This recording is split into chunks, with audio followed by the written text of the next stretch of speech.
Guten Morgen.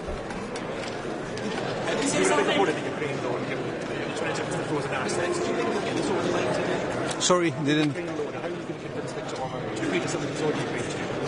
Well, I think we have to do the loan. It's as simple as that. It has been politically decided, so it has to be executed. We have to continue to support Ukraine financially, but we have to put also more pressure on Russia. We're for the 20th package of sanctions, but I also believe that Europe should be present at the negotiating table. I don't think it's normal that we're financing the war, but that we're not present at the negotiating table.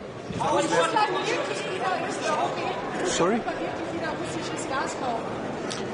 Ich glaube nicht, dass wir russisches Gas kaufen sollen. Wir sollen die Ukraine voll unterstützen und auch die Druck auf Russland erhalten. Aber ich glaube auch, wenn wir den Krieg finanzieren, dass wir am Verhandlungstisch anwesend sein sollen. Und damit stehe ich doch nicht allein. Die mir zugeschriebene Normalisierung der Relationen zu Russland, das ist natürlich das bezieht auf eine Hypothese, wo man ein Friedensabkommen macht, das akzeptabel ist für Europa und Ukraine.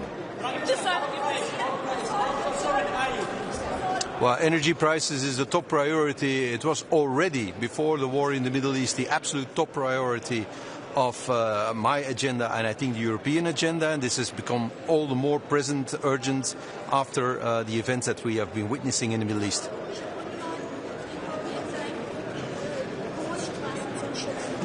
Ich glaube nicht, dass es eine große Wille gibt, um in den Krieg impliziert zu werden. Sicher nicht in Belgien. Gibt es einen Plan B, falls Orban nicht zustimmen kann heute? Ich glaube, dass ein Plan B existiert, aber ich glaube auch, dass es nicht klug ist, darüber zu reden. Aber glauben Sie, dass Orban das vor der Wahl noch sich entscheiden würde? Glauben Sie das wirklich? Das glaube ich eigentlich nicht. Aber es gibt Lösungen bis den Wahlkampf in Ungarn und danach werden wir sehen. Okay? Danke.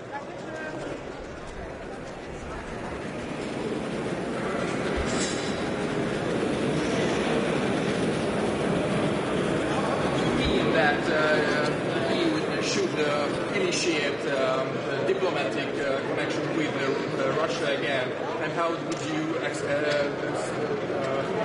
say that your foreign affairs minister has a different point of view? There's no difference in our point of view. Belgium wants to keep supporting Ukraine 100% and keep the pressure on Russia very high. We're very much advocating for the 20th package of sanctions, but what I've said is that I don't think it's normal that we're financing the war, but that we're not represented at the negotiating table. That's not a normal situation. We should negotiate to reach an acceptable peace. If I talk about the normalization of relations, that's of course in the situation that we would reach an acceptable and sustainable peace with Russia. That's a long-term situation. Okay? Prime Minister, about the situation that Mr. Rutte is asking these countries to support the United States initiative in the state of Hormuz. What's your position about this? Well, we will talk about it with the European colleagues, but for now I can tell you that Belgium has no intentions to get implicated in the war on Iran. None whatsoever.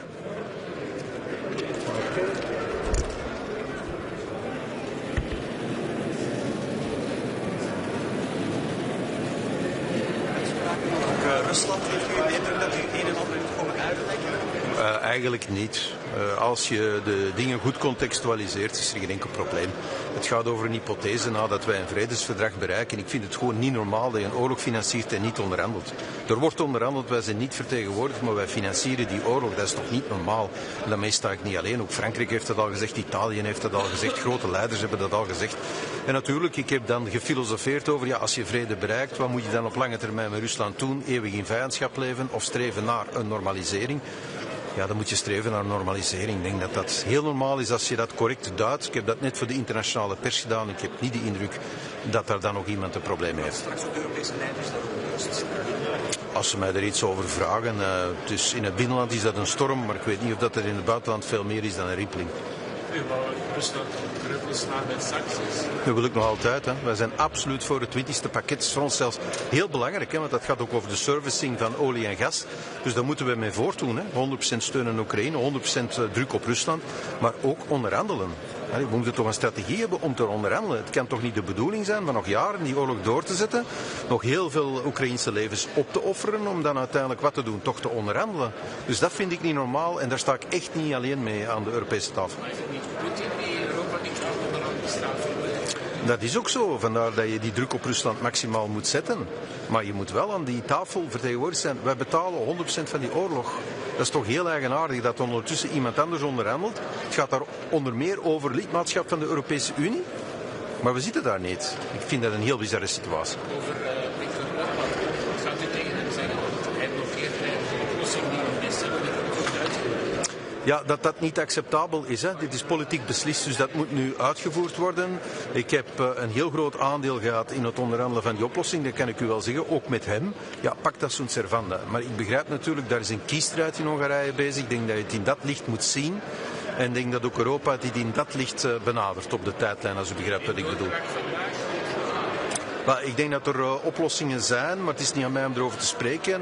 Ik heb daar uiteraard met mevrouw von der Leyen over gesproken. Ze heeft ook in de laatste vergadering van de Coalition of the Willing daar een aantal duidelijke statements over gedaan. Maar het is nu niet aan mij om die publiek te maken. Dat er oplossingen zijn. En dan zullen we effectief zien na de kiesstrijd in Hongarije hoe het daar precies verder gaat. Maar in alle hypothesen moet die lening uitgevoerd worden. Oekraïne moet de financiering krijgen om de oorlog te kunnen verder zetten. De energieprijzen, de mensen aan de pomp vullen verloren in de Iraanse betalen daar meer voor. Zijn daar oplossingen voor? Gaan we de vrijstelling? Well, dat is het toponderwerp vandaag. Hè. Dat was het eigenlijk al voor de oorlog. Dus de energieprijzen in Europa die zijn heel erg moeilijk voor onze gezinnen, maar ook voor onze industrie. Wij importeren nu wel Amerikaans LNG, maar dat is veel en veel duurder dan het Russisch gas dat we voor de oorlog hadden. Dus we zaten eigenlijk al in heel grote moeilijkheden. Dat is alleen maar erger geworden nu en het zou op korte termijn nog veel erger kunnen worden. Dus dat is het allereerste onderwerp dat vandaag zal besproken worden. Ik heb een aantal voorstellen om op Europees niveau die prijs te kunnen mitigeren, maar ik zal die hier binnen ventileren.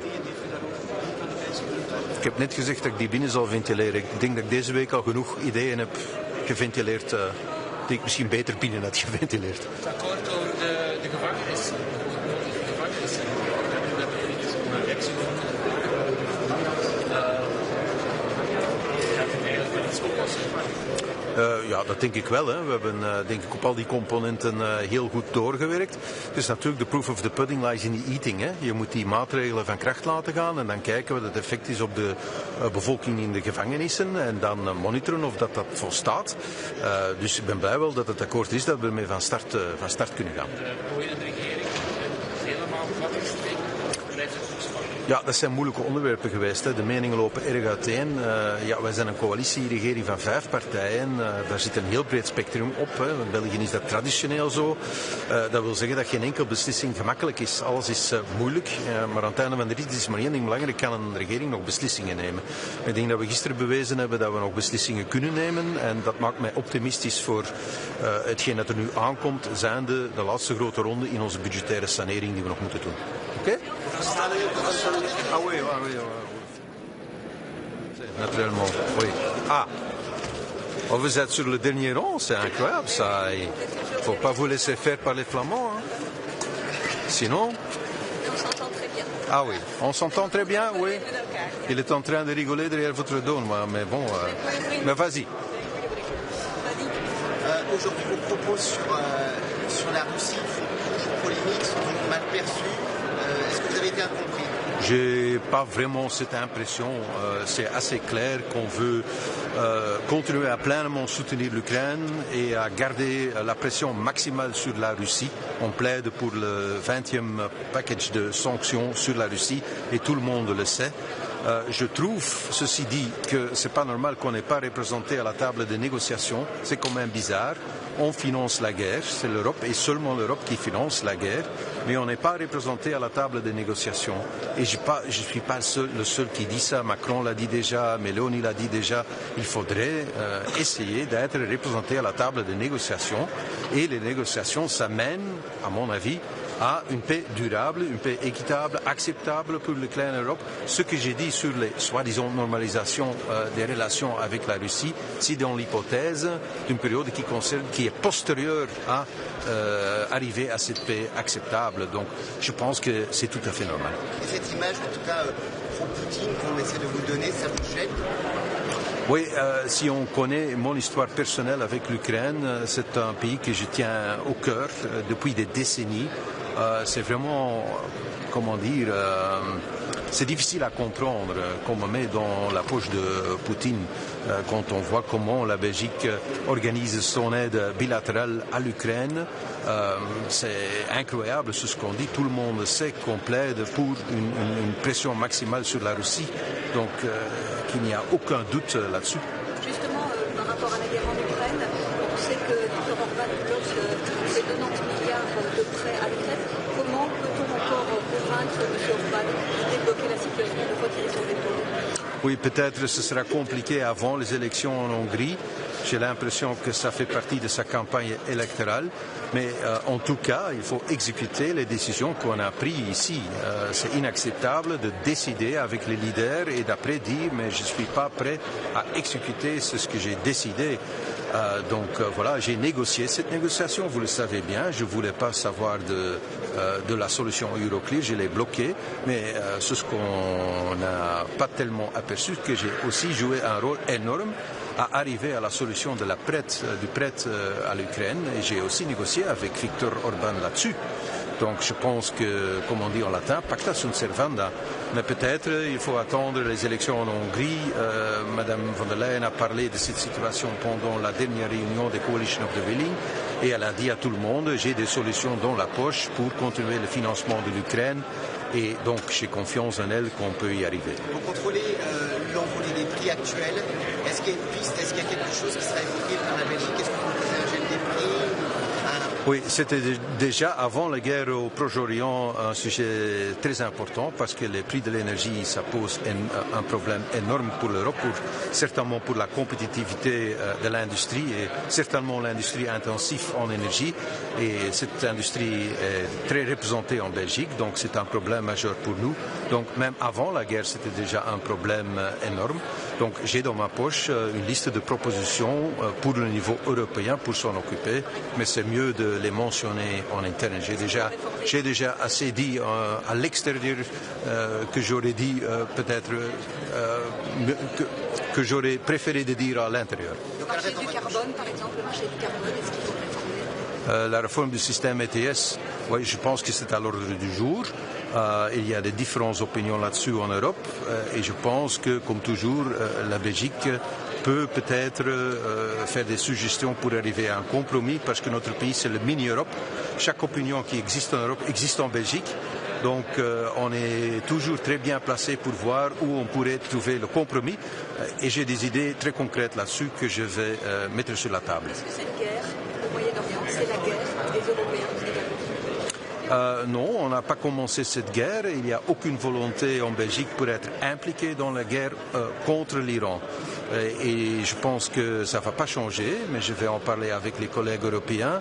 Mais je pense que c'est un sentiment partagé par les pays membres de l'Union européenne qu'on n'a pas voulu cette guerre, on n'a pas commencé cette guerre. Il nous manque une planification pour la guerre, une stratégie de sortie qui ne semble pas être là et que tout le monde ne veut qu'une chose, que cette guerre sera terminée aussi vite que possible et de ne pas être impliqué. Autre question, si on doit faire des efforts pour protéger des pays tiers qui sont impliqués contre leur volonté. Ça, c'est une question au niveau européen et aussi au niveau de la Belgique, si on doit le faire, oui ou non. Et la voie diplomatique, sur la voie diplomatique, l'Europe peut jouer un rôle? Ah oui, je pense que oui, mais c'est peut-être mieux d'en discuter à l'intérieur. Voilà.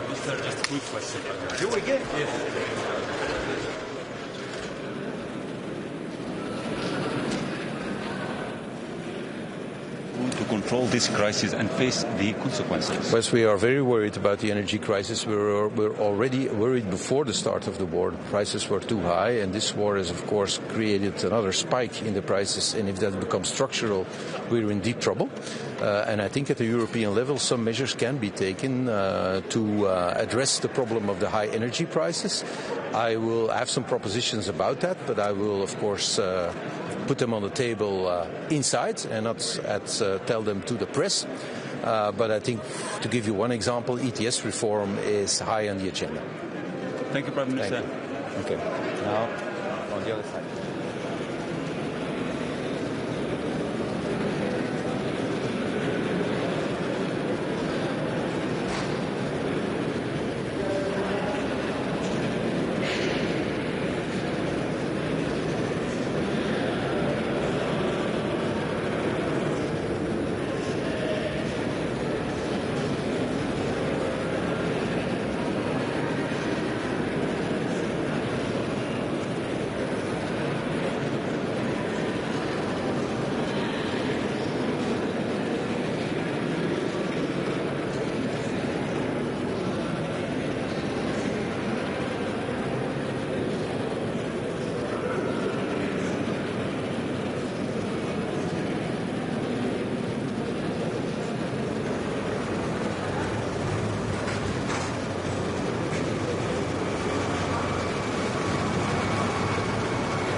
Oder schönen Vormittag.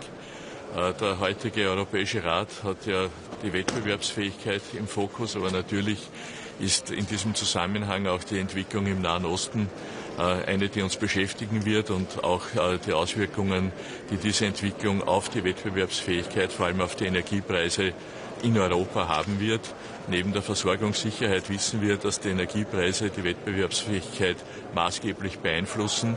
Und ich sage ganz offen, wir haben hier zwar einen Vorschlag der Kommission erhalten, da sind im Wesentlichen nationale Maßnahmen angeführt, die sind mir bewusst, die setzen wir auch. Wir haben ja gestern eine Senkung der Treibstoffpreise beschlossen von etwa 10 Cent pro Liter. Aber das ist für mich zu wenig auf europäischer Ebene. Ich brauche hier auch europäische Lösungen, und daher werden wir auch darüber reden müssen, was hier noch passieren kann und muss, damit wir zu besseren Preisen am Energiesektor auch in Österreich kommen. Sie wissen, wir erzeugen etwa 90% des Jahresverbrauchs aus Erneuerbaren, bezahlen dafür aber den Preis für Strom, wie er aus Gaskraftwerken erzeugt wird. Das ist fast das Doppelte. Und das ist ein Umstand, der so nicht zu akzeptieren ist. Und das kann ich auch nicht nur auf nationaler Ebene lösen, da braucht es auch europäische Lösungen. Das zweite Thema sind die ETS-Zertifikate. Ich habe mich sehr dafür verwendet, auch einen Brief geschrieben, der mittlerweile von 9 anderen Staaten unterstützt wird, damit die Gratiszertifikate über 2034 hinaus verlängert werden und gleichzeitig auch eine Herausrechnung des Gaspreises aus den Zertifikaten erfolgen kann. Das würde auch dazu führen, dass eine Verbilligung erfolgt, und das braucht unsere Industrie dringend. Und am Binnenmarkt habe ich eine erfreuliche Nachricht. Meine ständigen Bemühungen, den Österreich-Aufschlag zum Verschwinden zu bringen, zeigen Erfolge. Ich gehe davon aus, dass wir in den Schlussfolgerungen dazu auch eine Bestimmung haben werden. Das heißt, diese Ungleichbehandlung am Binnenmarkt ist jetzt auch ein Thema, mit dem sich die Kommission und der Rat beschäftigt. Ich freue mich sehr darüber. Und letztlich geht es natürlich auch darum, dass wir die Energieversorgung insgesamt in Europa im Auge haben. Österreich hat hier ja schon diversifiziert. Das heißt, wir beziehen ja kein Öl und kein Gas mehr aus Russland. Wir haben uns breiter aufgestellt. Wir haben auch Reserven für Öl und Gas angelegt. Das hilft uns in der derzeitigen Situation. Aber generell, Sie haben die Entwicklung der letzten 24 Stunden mit beobachtet, ist es eine besorgniserregende Lage im Nahen Osten. Und wir müssen alles tun, dass wir die Auswirkungen auf die Wirtschaft, auf unsere Gesellschaft so gering wie möglich halten. Das Ganze zu den Gratiszertifikaten, wie lange sollen die dann verlängert werden, beziehungsweise was erhoffen Sie sich dadurch? Weil die österreichische Industrie ist ja eigentlich gut darauf eingestellt, wenn wir von Fossil früher ausgestiegen wären, hätten wir jetzt viele Probleme nicht. Ja, hätte Ware, sagt man in Österreich, ist eine Lösung, die in der Situation nicht viel hilft. Die Gratiszertifikate bedeuten, dass die Industrie eine Kostenentlastung bekommt. Und ich glaube, dass gerade jetzt bei steigenden Energiepreisen das Gebot der Stunde ist. Und wenn wir die Wettbewerbsfähigkeit erhalten wollen in Europa, dann sollten wir uns gut überlegen, ob jetzt der Zeitpunkt ist, auf diesem Zertifikatensystem so zu bleiben, wie es derzeit konzipiert ist. Sie erwarten sich mehr von der Kommission der Europäischen Union, in welche Richtung soll es gehen? Ja, wenn das Merit-Order-System beibehalten wird, dann haben wir den Umstand, dass wir für erneuerbare Energie, also Strom aus erneuerbarer Energie, den Preis bezahlen, wie wenn er aus Gaskraftwerken kommen würde. Das ist keine gute Lösung. Und wenn das derzeit nicht änderbar ist, dann sollten wir uns überlegen, wie wir den Gaspreis senken können, weil der dann letztlich wieder für den Strompreis maßgeblich ist. Und da brauche ich auch eine europäische Lösung. Mir ist schon bewusst, dass wir mit Förderungen, Unterstützungen, Steuersenkungen national was tun können. Das machen wir. Aber dafür braucht es keine Europäische Union, dafür braucht es keine Kommission. Daher ist mein dringender Appell, hier mehr zu tun und größer zu denken und größer zu lösen und es nicht bei den Nationalstaaten zu belassen. Eine Frage noch, Ungarns Premier Viktor Orbán hier in den 90 Jahren in der Ukraine. Werden Sie darauf ansprechen und Druck machen? Ich gehe davon aus, dass das auch Thema ist in der heutigen Sitzung. Viktor Orbán hat dieser Unterstützung der Ukraine zugestimmt und ich glaube, dass man sich auch an die eigenen Beschlüsse halten sollte. Und die Energieversorgung Ungarns, hier gibt es ja Angebote anderer Mitgliedstaaten der Europäischen Union, insbesondere Kroatien, könnte er sichergestellt sein. Und daher glaube ich, dass man sich dringend an die Beschlüsse halten sollte und sie nicht aus innenpolitischen Überlegungen blockieren sollte. Herr Bundeskanzler, Sie haben gerade die innenpolitischen Probleme angesprochen. Also die Wahl in Ungarn ist ja am 12. April. Denken Sie wirklich, dass es davor jetzt noch eine Bewegung gibt bei Orbán mit dem 90 Billion Loan? Wenn nicht, was kann man in dieser Zeit als Überbrückung machen? Ob es eine Bewegung gibt, muss Orbán für sich selbst entscheiden. Aber ich gehe davon aus, dass das, was wir beschließen und auch wo er zugestimmt hat, umzusetzen ist. Und wenn die Energieversorgung offensichtlich ein vorgeschobenes Argument ist, dann müssen wir uns darüber unterhalten, was dahinter liegt. Und wenn das der Wahlkampf ist, dann glaube ich, dass wir auch ehrlich miteinander umgehen müssen und sagen, das ist kein Argument im Hinblick darauf, wie es der Ukraine geht, wie es den Menschen in der Ukraine geht und was man selbst auch beschlossen hat. Inwiefern soll sich die EU in der Straßenversorgung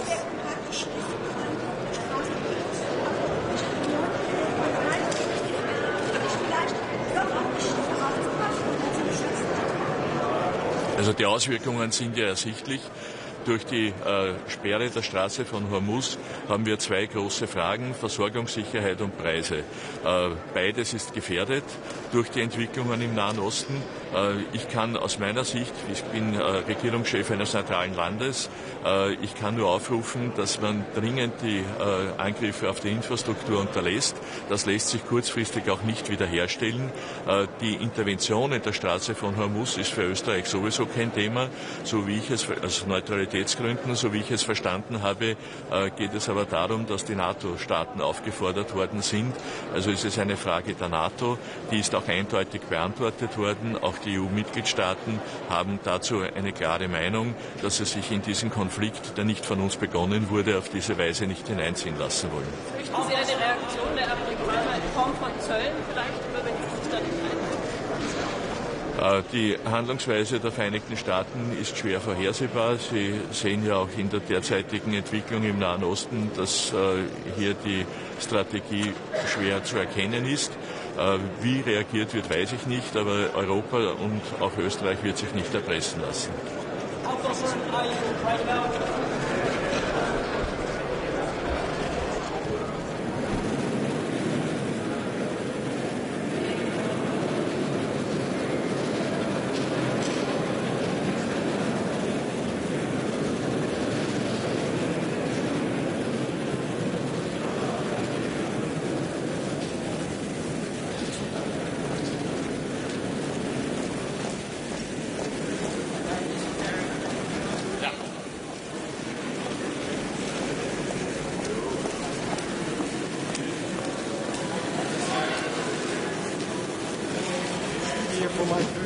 UCO.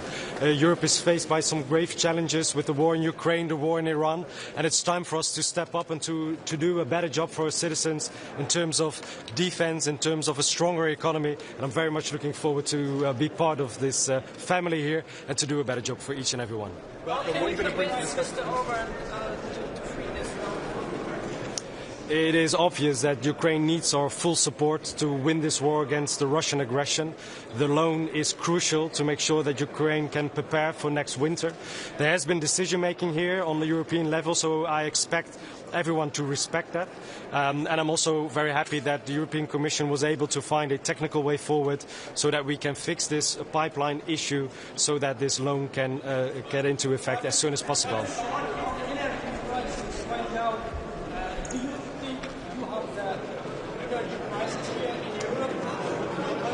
Obviously, the war in Iran is also affecting us in terms of higher energy prices. So we have to look how we can protect our consumers and companies against two big impacts of this war. But let me be clear, the ETS system was crucial to speed up the transition in Europe. And without the ETS system, we would now be importing billions and billions of fossil fuels from outside of Europe. So I'm willing to look how to improve our climate policies, but we're not going to revoke policies that are in the end crucial to make sure that this continent is greener and stronger in the long term. Well, this is a war that was started by the United States and Israel against Iran on reasons that I can understand, because the Iranian regime is brutal, not only for its own people, but also for the broader region and a security threat for Europe. But it's not a war that we are part of.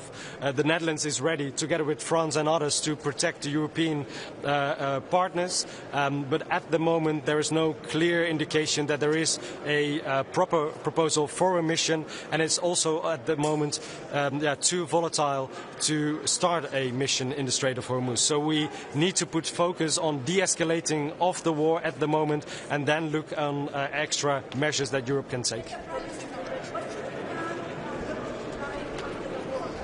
It's only up to the Iranians to decide of the future of Iran. Hopefully this brutal regime will go away as soon as possible, but just bombing Iran will not, in the end, end in a regime change. There's more needed for that, and I'm a big fan of more sanctions from the EU on the Iranian regime and more support for the democratic forces in Iran. Thank you very much.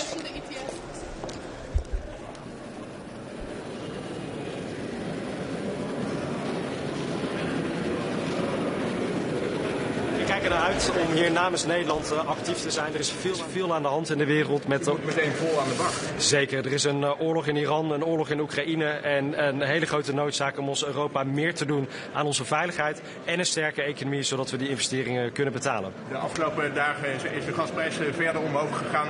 Wordt de noodzaak toch niet steeds groter om heel snel met maatregelen te komen? We moeten als Europa echt goed op voorbereid zijn dat de oorlog in Iran langer kan duren en dat het ook langer leidt tot hogere energieprijzen. En ik ben ook blij dat we daarom vandaag ook kunnen spreken over de mogelijke maatregelen die we kunnen inzetten om ook Europese consumenten en bedrijven daar tegen te beschermen. Zegt de Europese Commissie, het is toch vooral aan de landen zelf om maatregelen te nemen. Gaat u dat inderdaad doen? Wij zijn ook als Nederlands kabinet ons aan het voorbereiden op mogelijke maatregelen. Maar ik vind het ook verstandig dat we hier nu niet in Europa te hard van stapel lopen.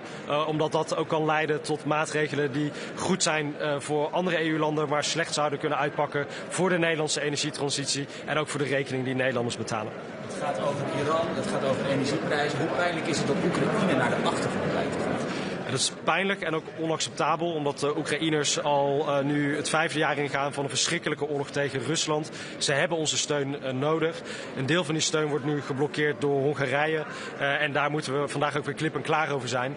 Dat veto van Hongarije is onacceptabel en die meer steun voor Oekraïne moet er zo snel mogelijk komen. U kan dat vinden, het lijkt er niet op dat meneer Orbán zijn blokkade gaat opheffen.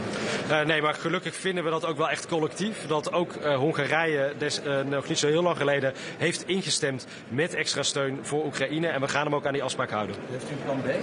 Nee, we moeten het ook niet over een plan B hebben, want dan zouden we zwichten voor de chantage van Orbán. En dat is echt het laatste wat we moeten doen.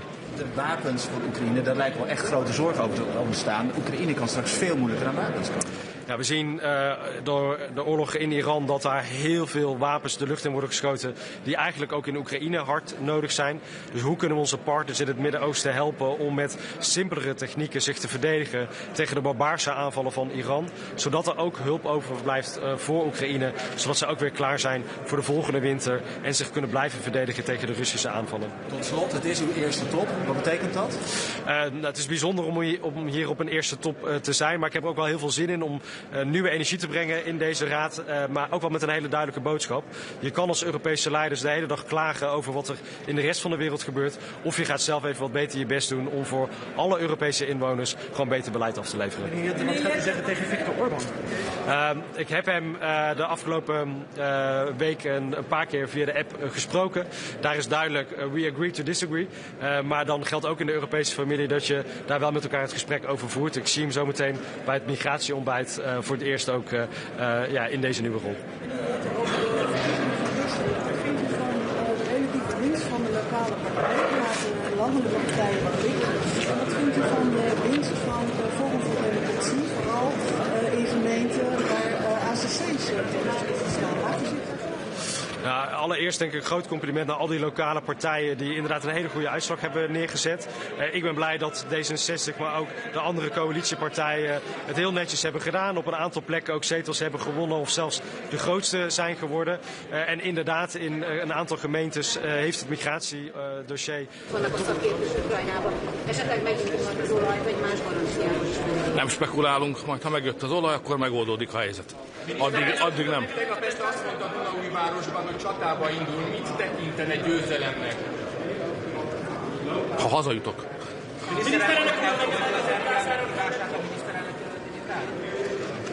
De hát csak szuverén emberekkel vitatkozok.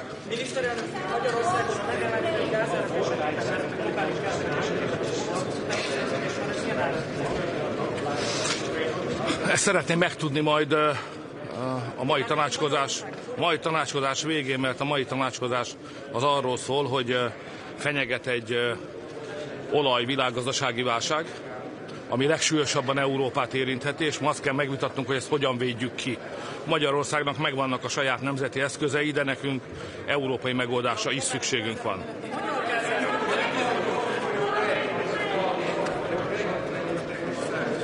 Sorry?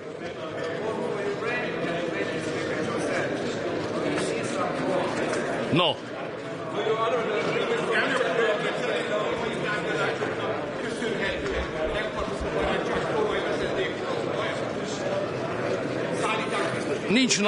Nincs napirenden ez a kérdés. Nincs az előrejelzett napirendek között ez a kérdés. Ez előkerülhet. Én nem remélek semmit a brüsszeliektől. Tehát ezt a problémát, az ukrán olajblokkád problémáját, azt nekünk magyaroknak kell megoldani. Brüsszel valójában összejátszik az ukránokkal, ő az ukránok oldalán áll Brüsszel. Akármit is mond, az egy színjáték, amit látunk, ők az ukránok oldalán állnak, tőlük nem remélhetünk semmit, de ezt nekünk kell, ezt az olajblokkádot nekünk kell letörnünk saját erőből, de erre meg is van a haditervünk. Miniszterelnök úr, pártjai vizsgálja az aranyszabadságügyét, majd a megbeszéléseket, hogy felhozza, vagy lehet vele érteni?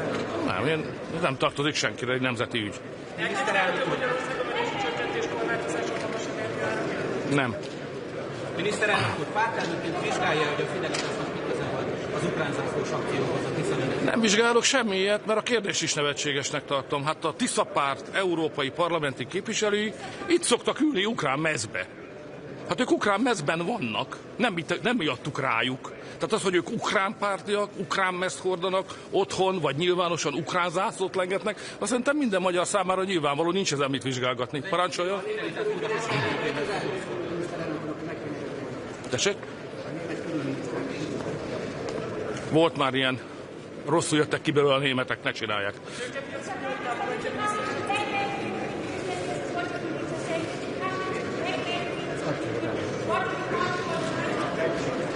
Me? We would like to get the oil which is our from the Ukrainians, which is now blocked by the Ukrainians. I will never support any kind of decision here which is in favor of Ukraine. Still, the Hungarians are not able to get the oil which belongs to us. Köszönöm szépen, van még az?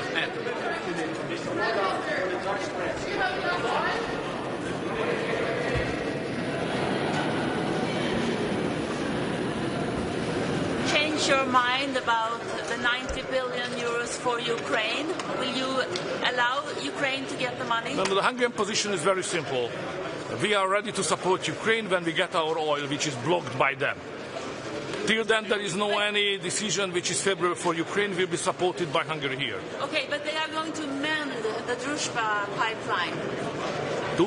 They are going to fix the pipeline. We are waiting for the oil. All the other is just fairy tale. So we believe only facts. Oil should arrive to Hungary. And then this is a new chapter. Till then, we cannot support any pro-Ukrainian proposal. But why did you... Sorry? No other option? No. We need it because it's existential. What we are speaking about is not politics.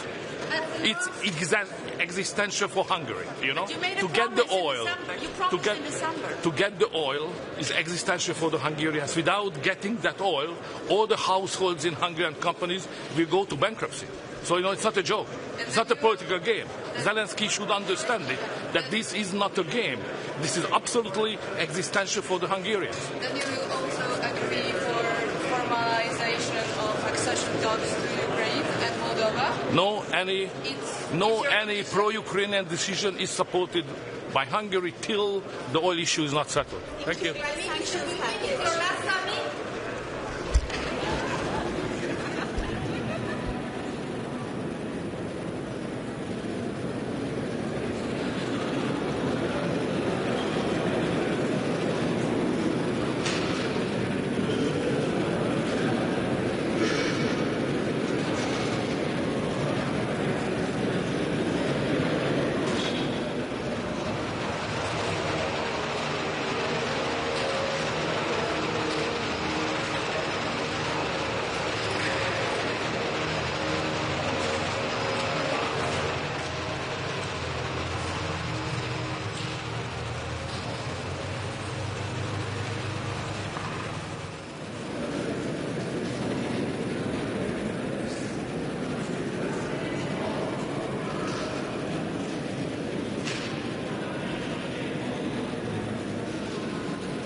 First, I'm proud to say that Finland is 9th time the happiest country in the world.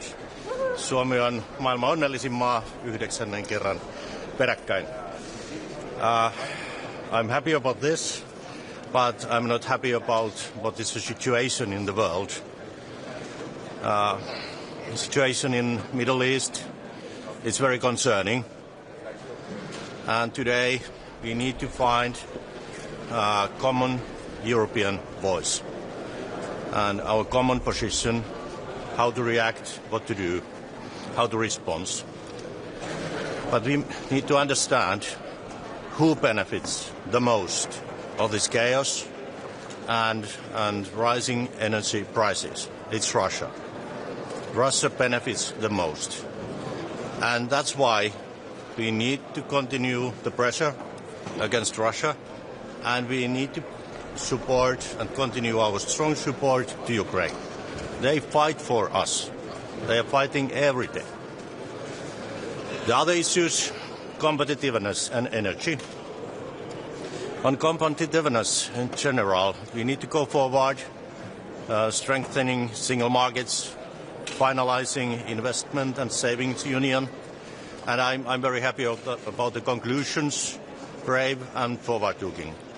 And finally, on energy, I very well understand the concerns of many member states because of high energy prices. But at the same time, when we do short-term measures to find solutions for high energy prices, we need to continue decarbonization. ETS is a cornerstone of our climate policy. It's cornerstone of our industrial policy. For example, in Finland, we have invested billions in clean energy production, new technologies, and today we can see that we have low energy prices, one of the lowest in Europe, and also industry is investing in clean production because we have clean energy. So we need to continue decarbonization, but find a balance how to help and support those countries suffering high energy prices. On Ukraine, I would like to ask you if Orban is not going to budge. He was just here. He said he will not change anything about it. He will not unblock the 90 billion loan if there's no oil flowing. So what exactly will be done? When will money flow to Ukraine? And what will you say to Orban today? He's using Ukraine as a weapon in his election campaigning, and it's not good. We had a deal, and I think that he betrayed us, and we need to find a solution how to go forward. And now I encourage Ukraine and Commission to find a solution of the question of pipeline, and the most important issue is how we take care of the financing and funding of Ukraine. Is European money go towards fixing that pipeline? You mentioned the pipeline. Should European money be used to fix it? Let's see how it goes. I'm looking forward to the proposals from the Commission. I trust Commission and good cooperation with Ukraine on this issue. Thank you so much. Thank you.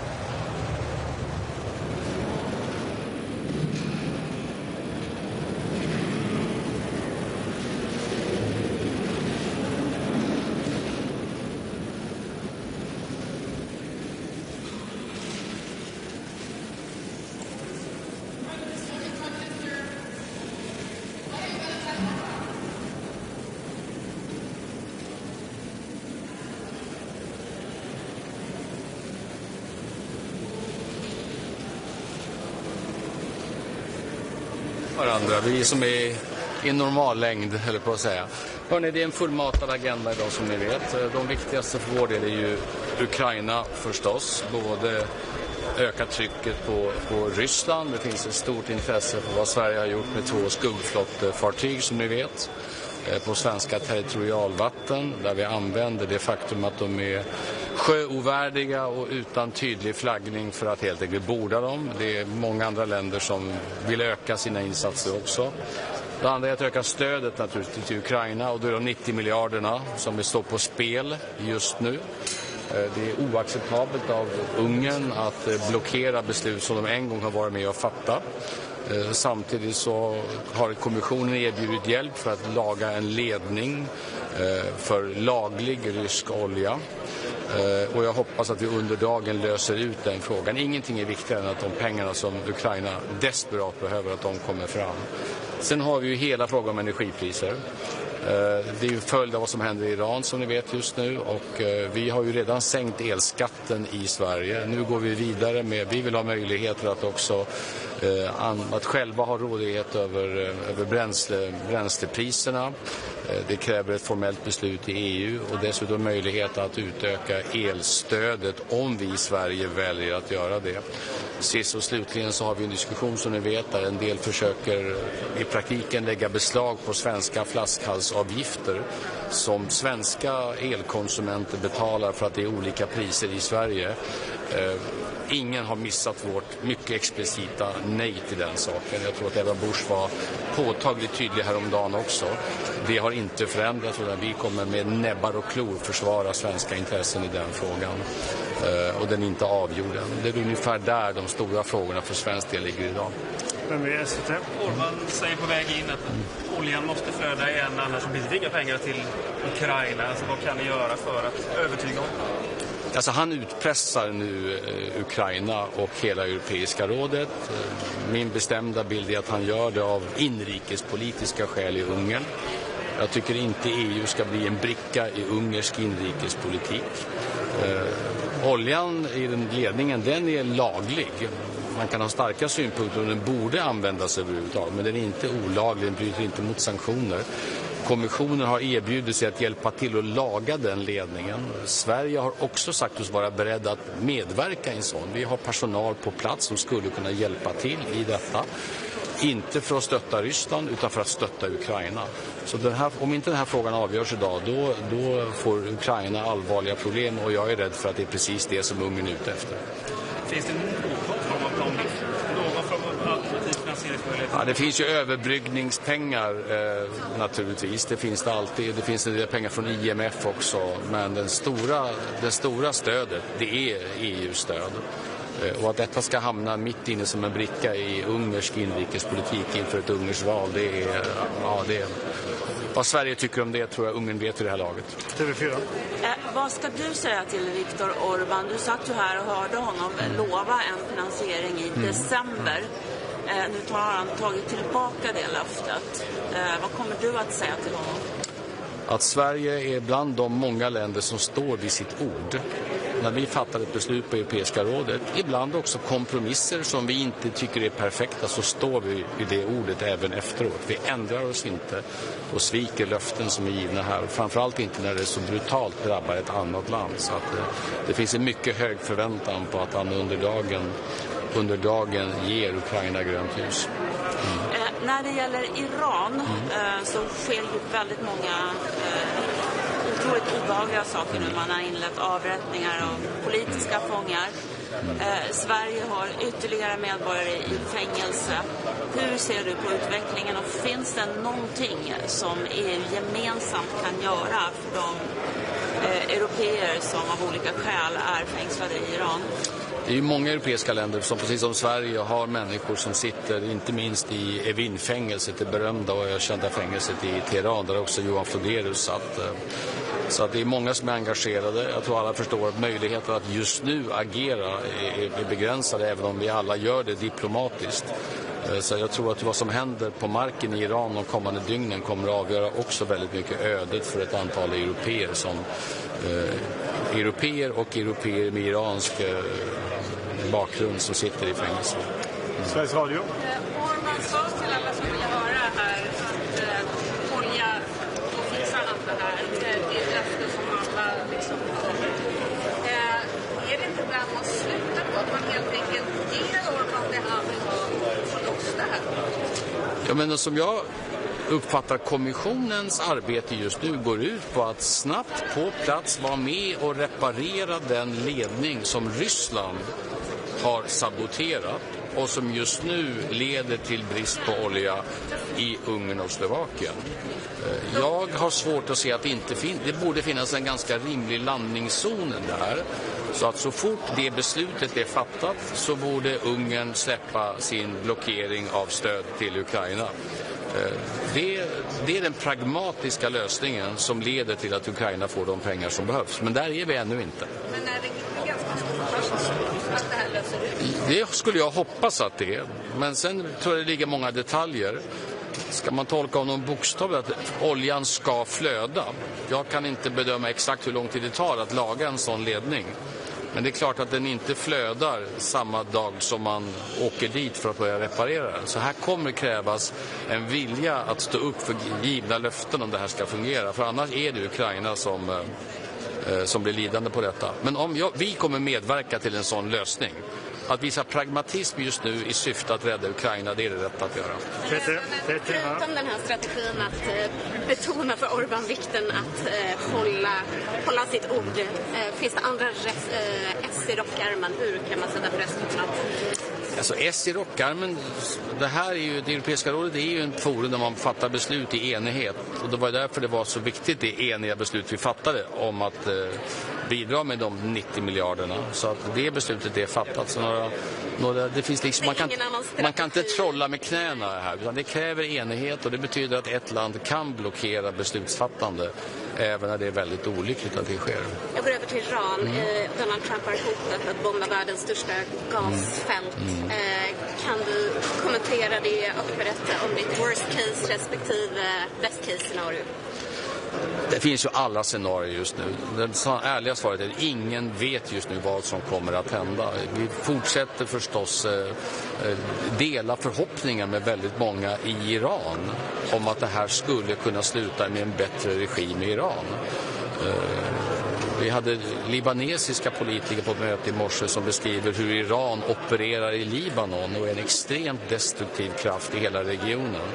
Så det finns sådana förhoppningar och samtidigt är det lätt att se alla farhågor just nu med en totalt kaotisk situation i hela regionen med spridningseffekter i de andra gulfstaterna med enorma priseffekter på energi, olja och på gas i Europa. Så det finns stora risker i detta också. I Sverige är vi förskonade i så mått att vi är mindre beroende framförallt av gaspriserna än vad många andra länder är. Vi har ett eget elsystem. Sen påverkas vi ändå och vi har muskler att kunna kompensera om det här blir väldigt, väldigt illa. Men det här är en otroligt allvarlig situation, både prismässigt och säkerhetsmässigt. Dagens nyheter. Nej, men som jag sagt, vi står helt beredda att agera både när det gäller elprisstöd och när det gäller bränslepriser om det här får långvariga effekter. Det är ingenting vi gör enkelt och det kräver också EU-beslut. Därför är det här dagens möte så viktigt. Vem sa du?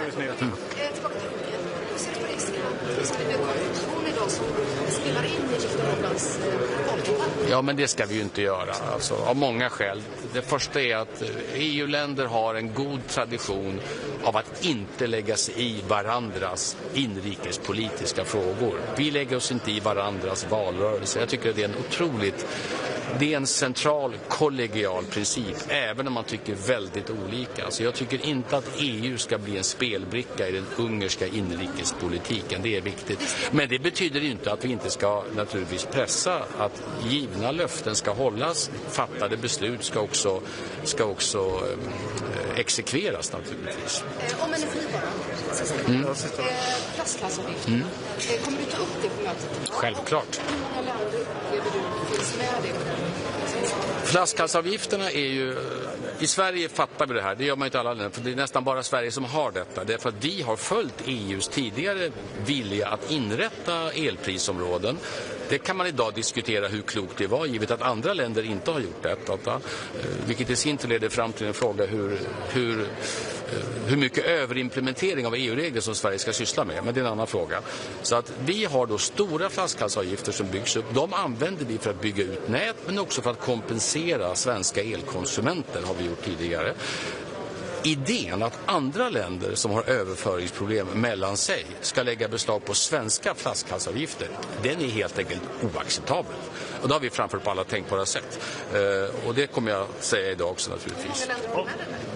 Ja, jag tror att de flesta länder kan, även om de själva inte har den sortens avgifter, jag tror att Sverige står för lejonparten av de summor som finns i hela Europa.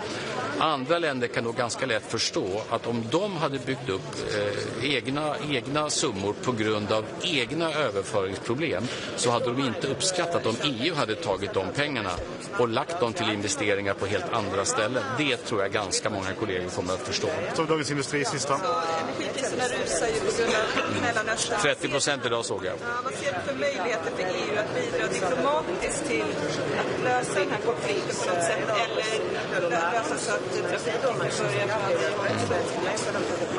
Jag tror alla förstår att de diplomatiska möjligheterna för EU just nu är relativt begränsade.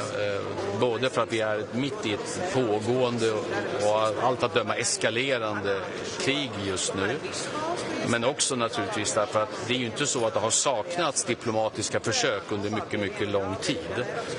Så att även alla vi i Europa som nu manar till deeskalering, som ser stora risker i detta, även vi är ju fullt medvetna om att decennier av försök att på diplomatisk väg få den iranska regimen att behandla iranier.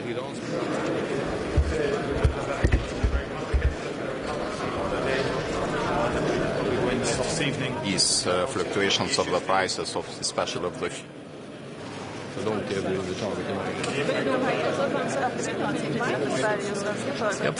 för svensk del är det så att vi är mindre beroende.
2 fois. 2026 is the European Year of Competitiveness. And today the leaders will focus on competitiveness. Boost economic competitiveness is essential to increase our economic growth, to create quality jobs, but it's also essential to increase our strategic autonomy. And today we will deliver in our One Europe, One Market agenda, as we promised some weeks ago in our retreat in Aldenbizen. The 28th regime, now so-called the EU Inc., is a very good first step. But we need to continue. We need to integrate energy and telecommunication sector in the single market. We need to pursue our simplification agenda, and we need to invest more on innovation. In the new sectors, AI, quantum computer, we need to invest more in skills, reskills, upskills, life learning. Then we need to have a next budget fit for this purpose. And of course, we need also to mobilize the European savings to support investments. And for this to conclude the Saving and Investment Union, it's very, very important. That's why today we will approve a very concrete measures with a concrete timeline to deliver our agenda by the end of 2027 at last, but with several measures that we need to adopt until the end of this year. Of course, nobody can ignore that we are facing challenging times on energy, and we need to address this. The current conflict in Iran shows once again that the best way to have a predictable and reliable horizon on our energy is to increase the homegrown production of energy. This is the only way to become autonomous, independent. That means to securize our energy system. For this, we need to pursue our energetic transition, and this is our main task. Of course, we need to do this, taking into account the specificity of different member states, the specificity of some economic sectors, that they are intensive in the use of energy, but we need to do this together, and never forgetting that we need to not only to protect our companies today, but we need also to ensure that the next generation continue to have a planet to live. But a part of the climate and environment goal, that's clear, that energy means security. And we cannot, and we need to build our own capacity to produce our own energy, because it's the only way to be secure. Finally, we will have the opportunity to meet with the Secretary General of the United Nations, Antonio Guterres. The multilateral system is a basic instrument to protect the international rules-based order. And that's clear. There are no alternative of an international rules-based order, because the alternative is the war in Ukraine. The alternative is unfair competition on trade. Is the threat on the sovereignty in Greenland. Is the threat to sovereignty in the other parts of the world. Then, if you want to preserve stability, if you want to preserve peace, we need to uphold the international law and underpin the multilateral system. And this meeting with Antonio Guterres is very important, not only to address the dramatic situation now in the Middle East, namely what's happening in Lebanon, that is dramatically, and also to never forget that it's urgent to mobilize the international community to support the Gaza population, because we need to clean the rebels, we need to ensure water supply, energy supply, emergency chill for people living in Gaza, because we are moving from a conflict to the other conflict, but unfortunately the war in Ukraine didn't stop. The situation in Gaza remains dramatically, and we need to address all of this. Thank you.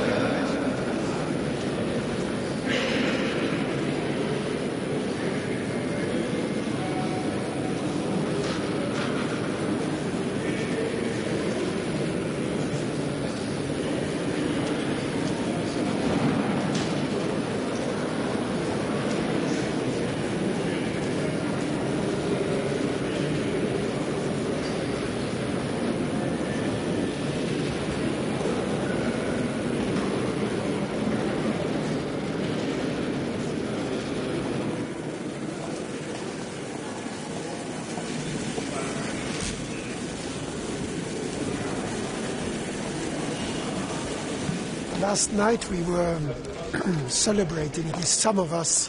Oops. I helped the media. So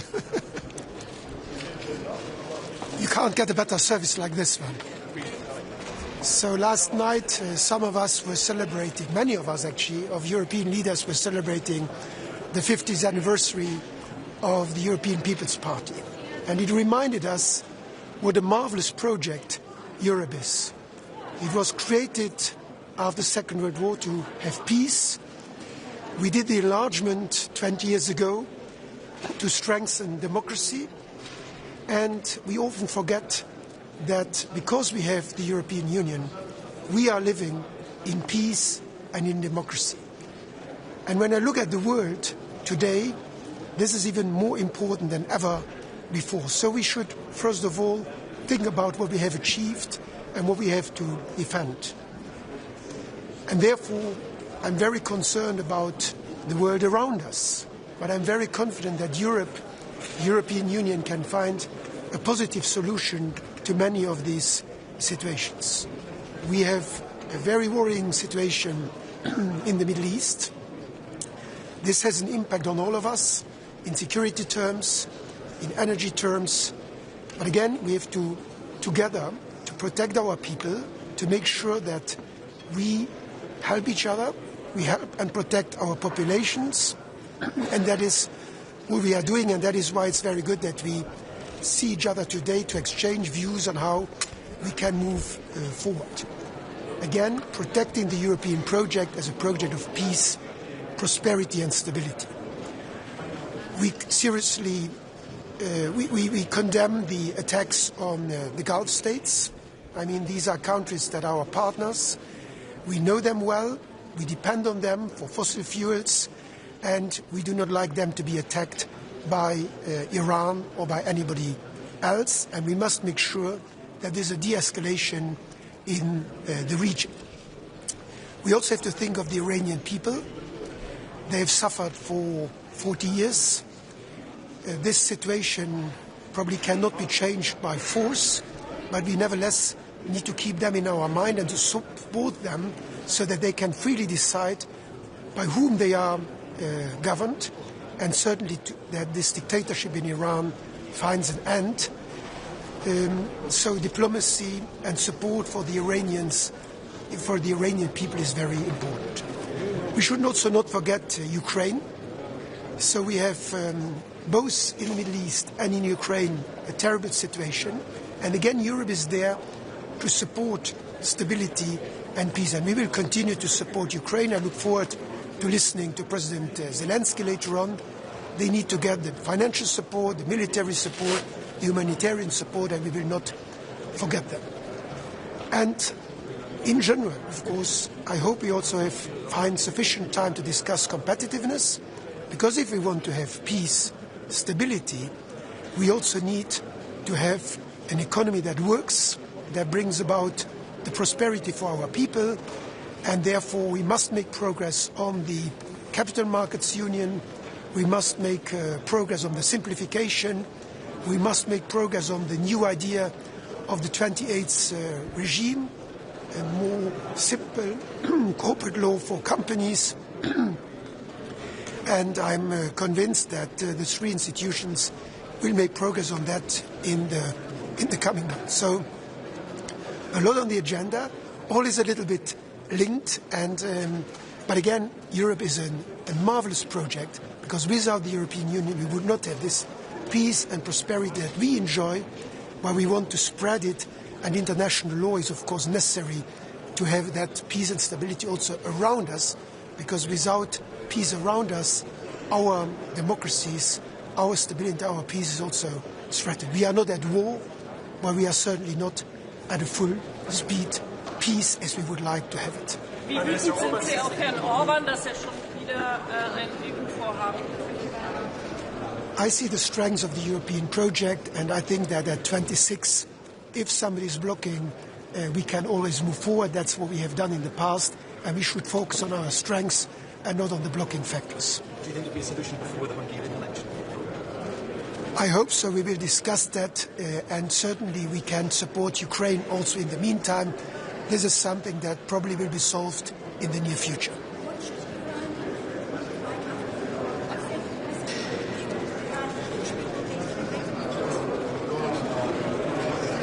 Like in every country, it is for the people to decide who should be their leaders. The Iranian people have been oppressed for a very long time. That's why we have introduced, as the European Union, sanctions against Iran. The Iranian regime is a terrible regime, and we should do everything to support the Iranian people to decide on their own future. We have that privilege, and we hope that others in the region around us also can have that privilege. Should the European Union help the US in the Strait of Hormuz in exchange for financial aid for Ukraine from the US? This is a conflict that we have not started. We have not been involved. None of the European countries have been involved, and we don't want to get drawn into a conflict that we have not been consulted about. We are against the Iranian regime, but if you start a war, you also have to see how you get out of that. Obviously, we are very worried about the situation that this creates. We want to have safe passage for the ships that are in the Strait of Hormuz, but we should be very careful not to be drawn into a conflict that might escalate. We are arguing in favor of de-escalation, for diplomacy. It's never too late for diplomacy. Was kann heute beschlossen werden, um die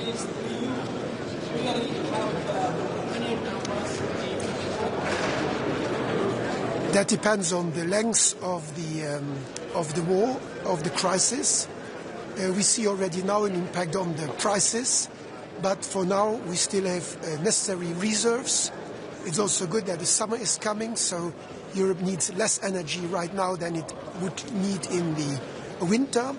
And we are prepared, and we have also drawn the lessons from the last crisis due to the Russian invasion of Ukraine. So we know what to do if need be, and I think we will protect our people, but we are prepared.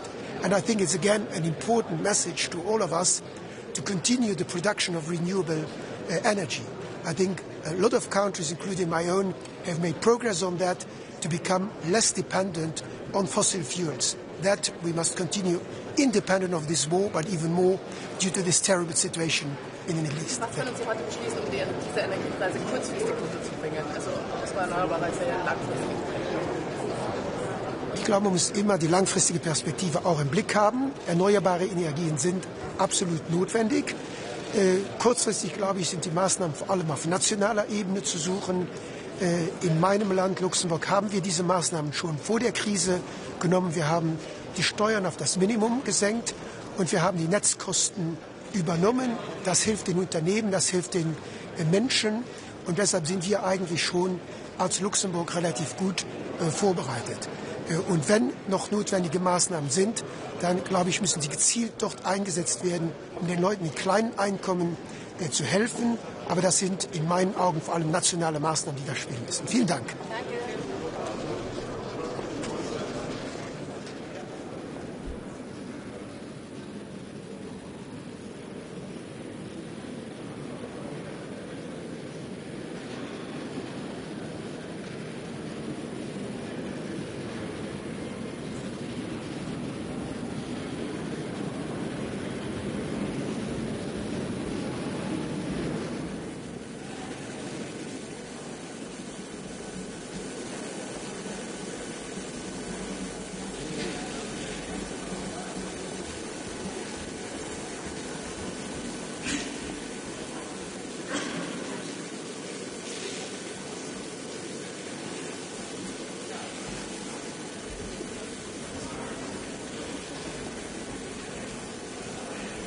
Today's council, the first topic is about Ukraine. We should have eyes on Ukraine still fighting Russia for the freedom against strong enemy. The first thing is to talk about 90 billion loan, the pressure to keep on Hungary, not delivering the promised loan. Second one is about Russian fighters and combatants, because to be honest, right now Russia has more men under the arms than at the start of the war. And everybody in Europe can imagine that what would happen, for example, if the war would stop right now. That would mean that those fighters, people who have a criminal background, who have killing experience, will be on the streets or on vacation in Europe, and we don't want that. We want to have them banned from Europe for good. So that means that we should change the visa rules, Schengen rules, that we won't have Russian fighters and everybody who have been assisting Russia to occupy or fight against Ukraine to be in Europe. This is the first topic.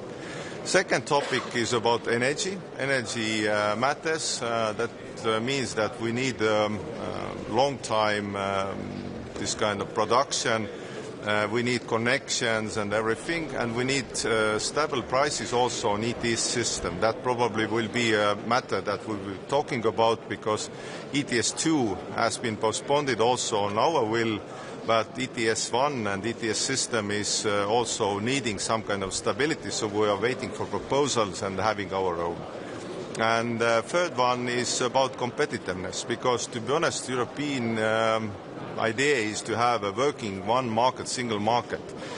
But, for example, well-known ride-sharing, which everybody is probably using, everybody has tried it, has different rules, different set of rules, not on the European level, but on local level also. Because, for example, in Estonia you can use any company, for example, Bolt, and you can see the end price. But if you go to another country in Europe, you cannot see the end price. In another country in Europe, you need to have a garage for ride-sharing car. So that means that we have this kind of artificial barriers in one and single market which should be working, and everybody understands ride-sharing is simple business. So that means that also to get less rules, less bureaucracy, simple way of doing business and so on. So competitiveness is the base of European operations. So these probably will be the most important topics in this council, and this will be an interesting day. Thank you. Thank you. Thank you.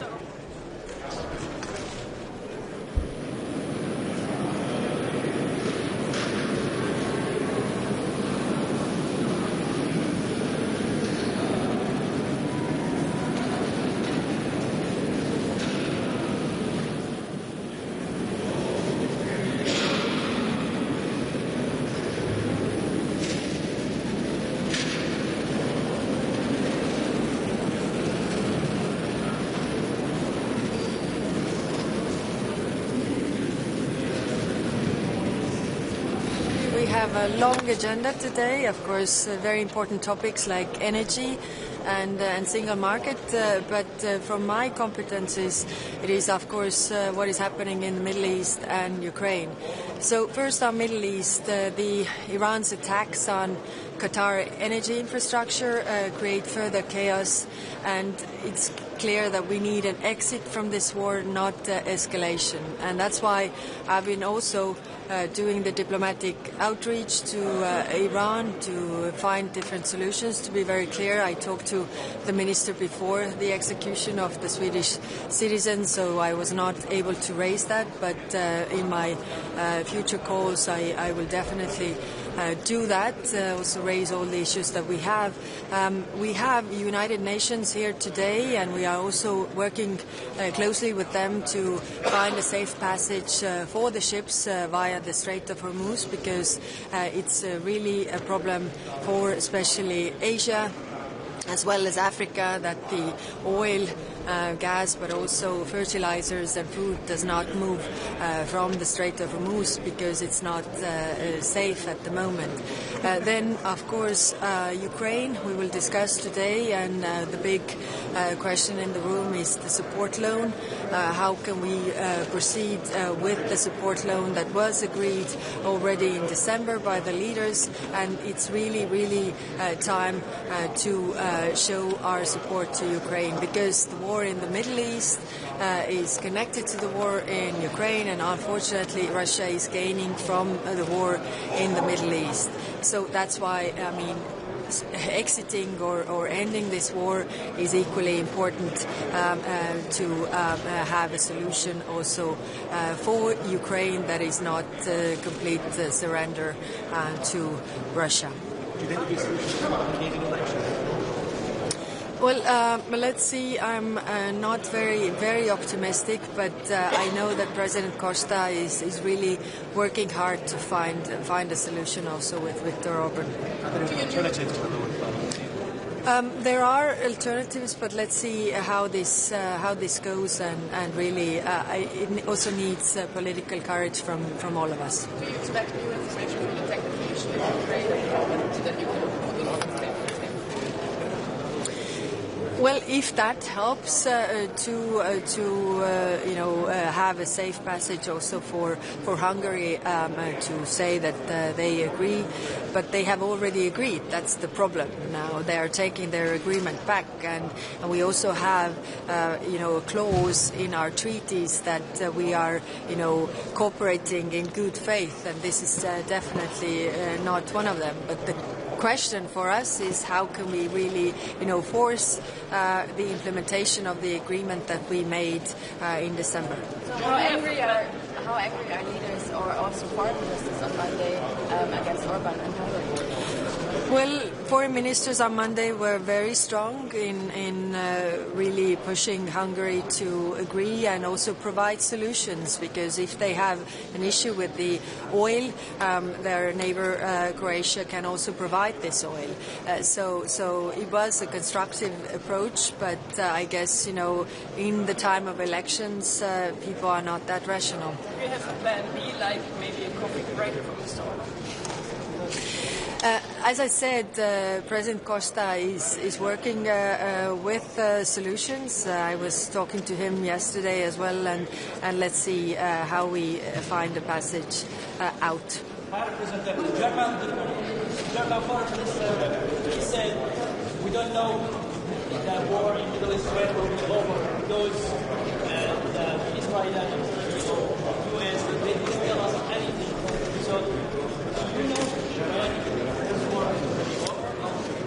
Well, yeah, I don't have a crystal ball to tell you when the war will be over. What is important is that for all of us in European Union, we want to see the end of this war. We definitely see the chaos that it's causing in the Middle East, but also the ramifications it has for the rest of the world. 85% of oil and gas that goes via the Strait of Hormuz goes to Asia, and we already see problems there. Also the same with fertilizers that African countries need. For example, Sudan, 54% of the fertilizers to Sudan come via the Strait of Hormuz. So we are working with our Gulf partners, also with Egypt, Jordan, to really find a solution that the parties could end this war.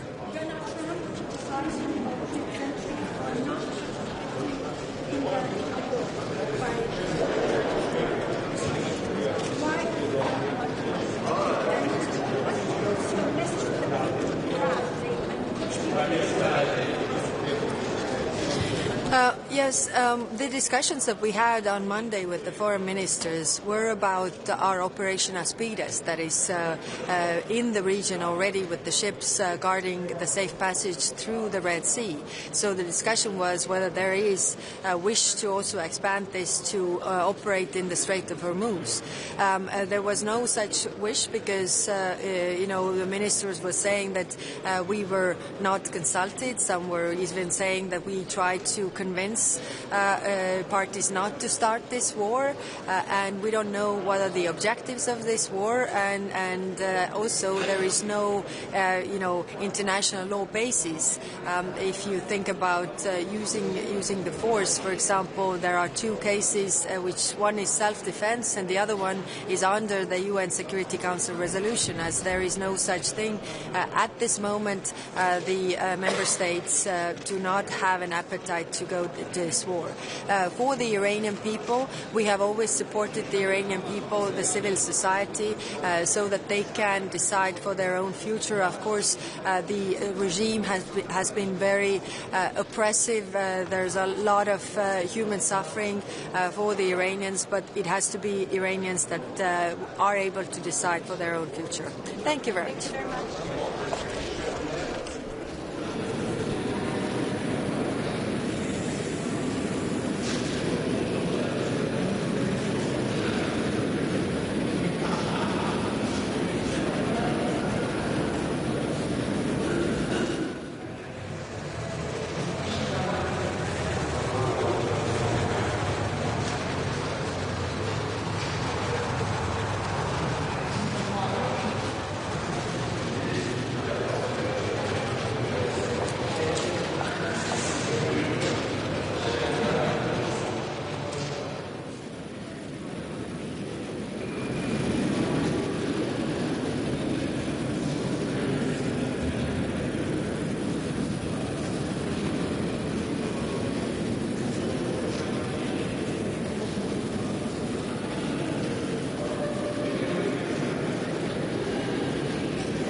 a discussion primarily on competitiveness. That will be my first point, where we will ask for targeted deadlines, legislation that has content that can deliver to what our citizens are asking for right now, to what our industrial representatives and businesses need to grow and be competitive in Europe.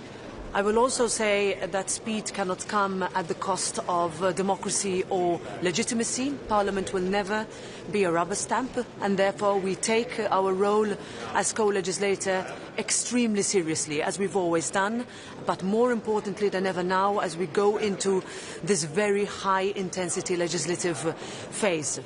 I will also talk about the fact that geopolitics and competitiveness are in a way two sides of the same coin, with energy prices running at skyrocketing prices.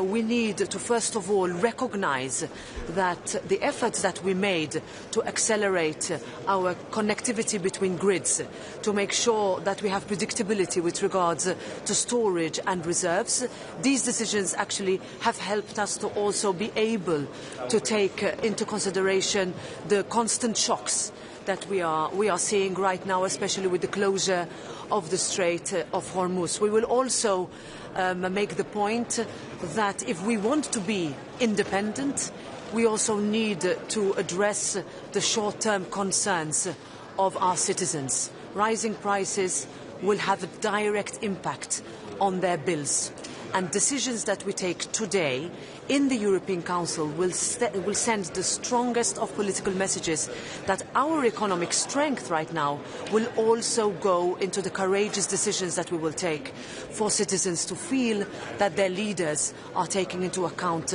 their very, very daily and necessary and real concerns.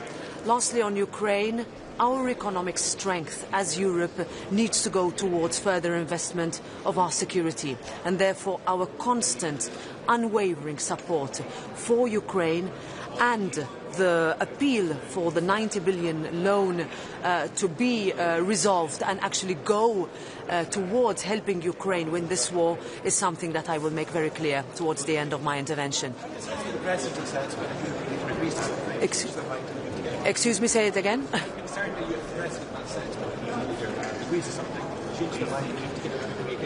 Well, for me it's very clear that if you say that you will commit to something, then that needs to be followed through. This has always been the spirit of the European Council. It is the spirit of loyal cooperation between institutions. The Parliament voted on the loan, and the signature was made by the Council and the Parliament, and now we expect that to be followed through, and that is what will always be, I think, expected of everybody around the table. That's what we decide with it. Yes.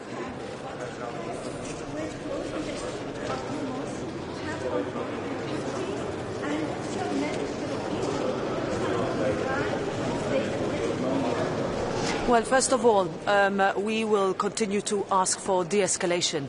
What we saw this morning happening over the last hours has a direct impact on the region, but also on Europe, not only in terms of security, but also in terms of rising prices that we see on energy sources that we are dependent on. So that is what we will continue to insist on, and we hope that a resolution is found. Yes?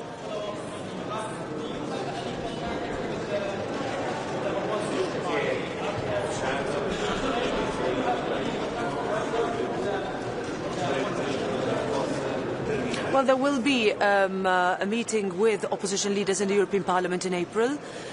What I can tell you also is that the Parliament led on listing the IRGC as a terrorist organisation in January, and that's why we welcomed the decision by the Council at Foreign Minister level at the time for that to be done. We also want to send a message of full solidarity with the people in Iran that have for 47 years asked for dignity, asked for liberty, asked for their life to be protected, and that is what we will continue to ask for and state for. Thank you very much.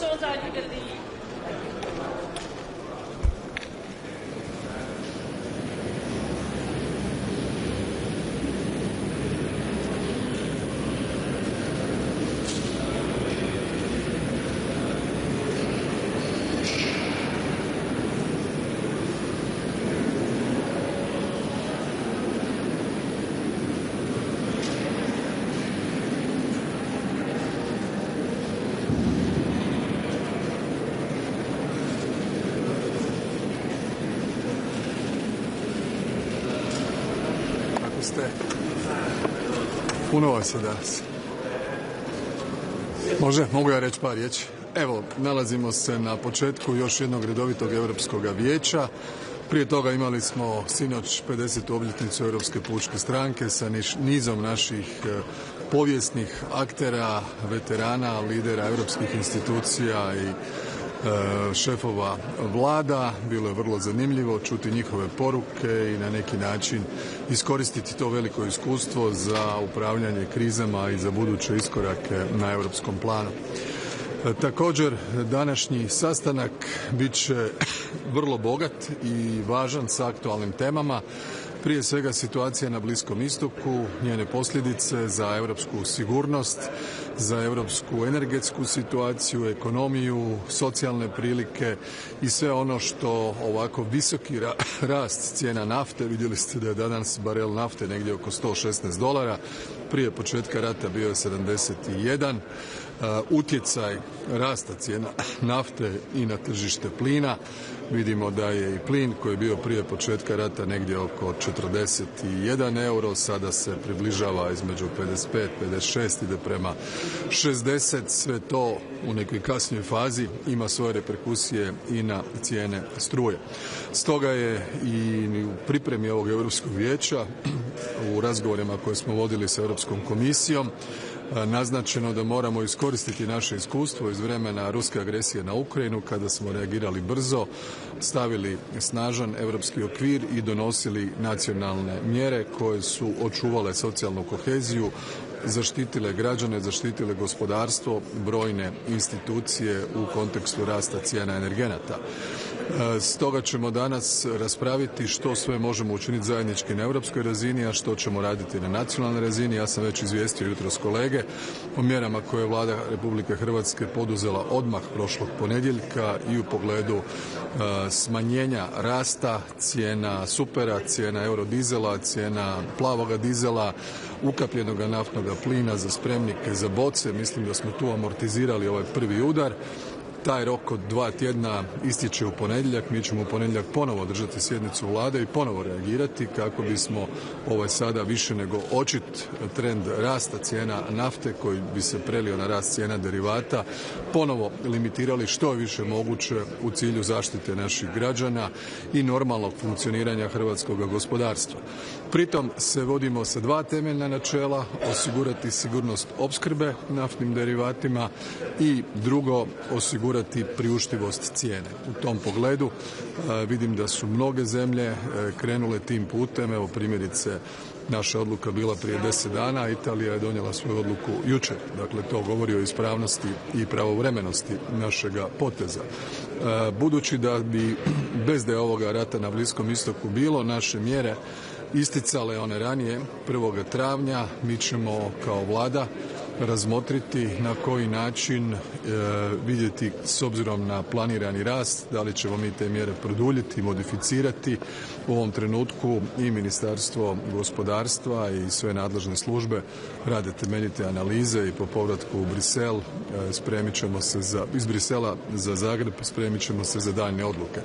Ostale teme su naravno konkurentnost, situacija sa svim naporima nakon neformalnog vijeća koje je bilo također ovdje u Belgiji prije mjesec dana, kako učiniti europsko gospodarstvo konkurentnim. Cijene energenata je u biti jedna od najvažnijih. Ako su nam energenti skupi ili ako ovisimo previše o uvozu fosilnih goriva, Europa uvozi 90% nafte, skoro 90% plina, 67% ugljena, pa onda ovakva situacija sa zatvorenim hormuškim tjesnacom ima praktički trenutan utjecaj na funkcioniranje cijele ekonomije i gospodarstva i zbog toga mislim da moramo nastaviti tranziciju i energetsku transformaciju na obnovljive izvore energije, smanjivati ovisnost i ulagati upravo u obnovljive izvore energije koji su nam tu naši dostupni i naravno imaju manje ugljičnog otiska.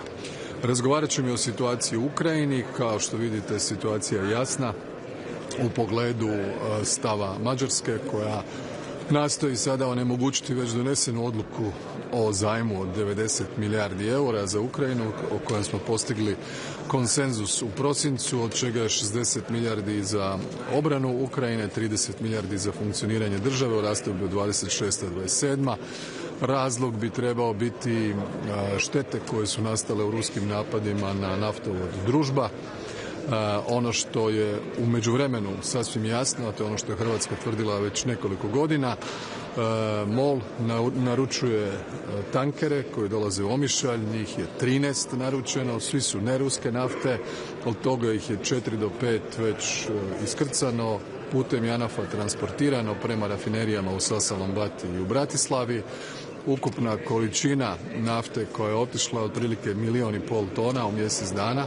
Ako to pomnožite sa 12 puta, onda ćete vidjeti da Hrvatska putem JANAF-a može isporučiti svu potrebnu naftu i Mađarskoj i Slovačkoj, čak kad bi njihove rafinerije radile u apsolutno 100% kapacitetu, što se nikada ne događa, dakle i više od toga. Prema tome, kao prijatelji Mađarske i Slovačke i dobar susjed, ono što im poručujemo da ćemo i građanima i Mađarske i Slovačke, da ćemo im osigurati sigurnost opskrbe koja je izrazito važna i putem JANAF-a dobit će svu potrebnu naftu koja je nužna.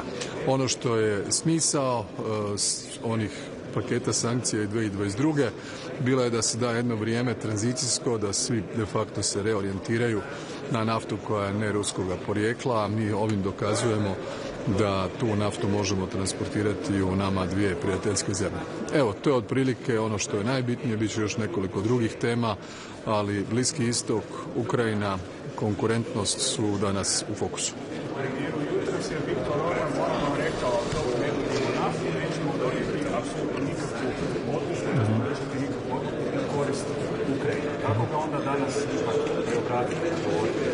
Pa vidjet ćemo. Ja slušam tu kampanju, slušam njegove poruke. Ono što je dobro za mađarsku javnost, za europsku javnost, da znaju da Mađarska neće ostati bez nafte. Hrvatska je tu ne kao sekundarni, ne kao alternativni, ne kao nepouzdani, ne kao nefunkcionalni, ne kao skupi transportni pravac, nego kao ako treba i jedini pravac, i pouzdan, i funkcionalan, i siguran, i u pogledu transportne tarife itekako povoljan, koji osigurava Mađarskoj i Slovačkoj da njihove ekonomije funkcioniraju normalno. Dakle, stvar je samo pitanja cijene nafte. Dakle, to je jedino pitanje o kojem se radi i koje vjerojatno svi razumiju više nego dobro.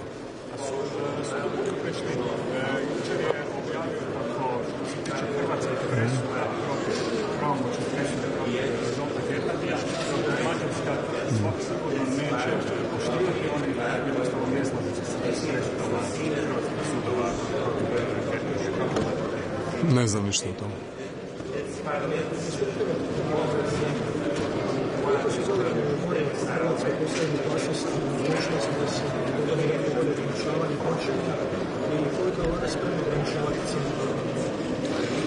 Pa mi smo spremni osiguravati ograničanje cijena dokle god treba. Dakle, nakon ruske agresije na Ukrajinu mislim da je čak bilo 95 odluka vlade u tom kontekstu. Prema tome, to je dokaz da smo tu za građane, za gospodarstvo, za očuvanje socijalne kohezije svih na okupu, pa onda time i rast i razvoj i veći broj radnih mjesta, sve ovo što su postignuća u zadnjih nekoliko godina.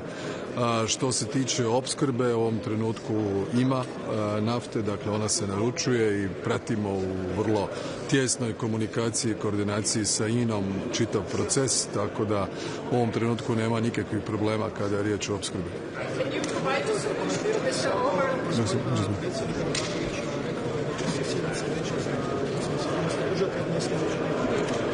Vidjet ćemo. Nije žurba, šta, ovo je samo još jedan rat. Dakle, za razliku od njega, moje inicijative za sastancima Vijeća za nacionalnu sigurnost i Vijeća za obranu dolaze u trenucima kada su velike globalne krize koje imaju utjecaj na nas. Tako je bilo od 24. veljače pismenim putem kada je ruska vojska napravila invaziju na Ukrajinu, pa i tad nije bilo potrebe da se nađemo. Sada imate veliki rat na Bliskom istoku oko kojeg cijeli svijet treperi. Dakle, u ovom trenutku raste cijene nafte na $116 po barelu, za 50% raste cijene plina, rasti će onda cijena plina za sve subjekte, rasti će cijena struje, ali nema veze, ima vremena. Naćemo se kad bude. Dakle, vrlo je bitno da javnost razumije tu poruku. Znači, mi potičemo, iniciramo sastanak kada je stvarno bitno i kada smatramo da postoje razlozi zašto je bilo dobro da se i to tijelo nađe. Ali budući da sastanka neće biti, mi ćemo raditi svoje kao što radimo i do sada, štititi građane i gospodarstvo, pa kad završe izleti, možda sastanka i bude, a možda i mi ne budemo imali vremena u budućnosti. Please. We are already providing. Croatia has its Adriatic pipeline. The oil terminal is on the island of Krk. The pipeline is fully utilized now. It has already received orders from Hungarian oil company MOL for 13 tankers. 4 of those tankers have landed in Croatia. The oil from the tankers has been put in the tanks, later on in the pipeline, and transported to refinery in Sasalombata in Hungary or Bratislava in Slovakia.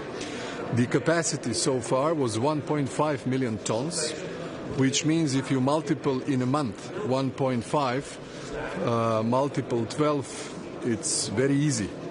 It goes beyond 13 million tons, and the current total capacity, if both refineries in Sasalombata and in Bratislava operate every day, full time, their maximum capacity is now around 11 million tons, which means that Croatia can provide energy security and supply of oil to Hungary and Slovakia, even when Družba is not functioning. So as a friend, as a neighbor, as someone who wants to partner with our long-standing historic friends, Hungarians and Slovaks, we are here for them, for their citizens, for their economy, to provide them the oil they need. What was the answer, Mr. Orban?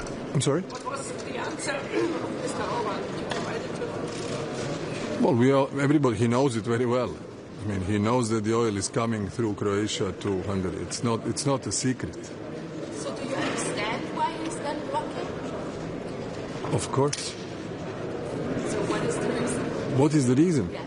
The reason is that the European Union has in its restrictive measures packages back from 2022 decided to gradually shift from being supplied by Russian fossil fuels, by Russian oil, and turning to other sources of supply. As you may be aware, there is a difference in the price of oil that you buy on the market from somewhere else compared to the one that goes through pipeline only from Russia via Ukraine to Slovakia and Hungary.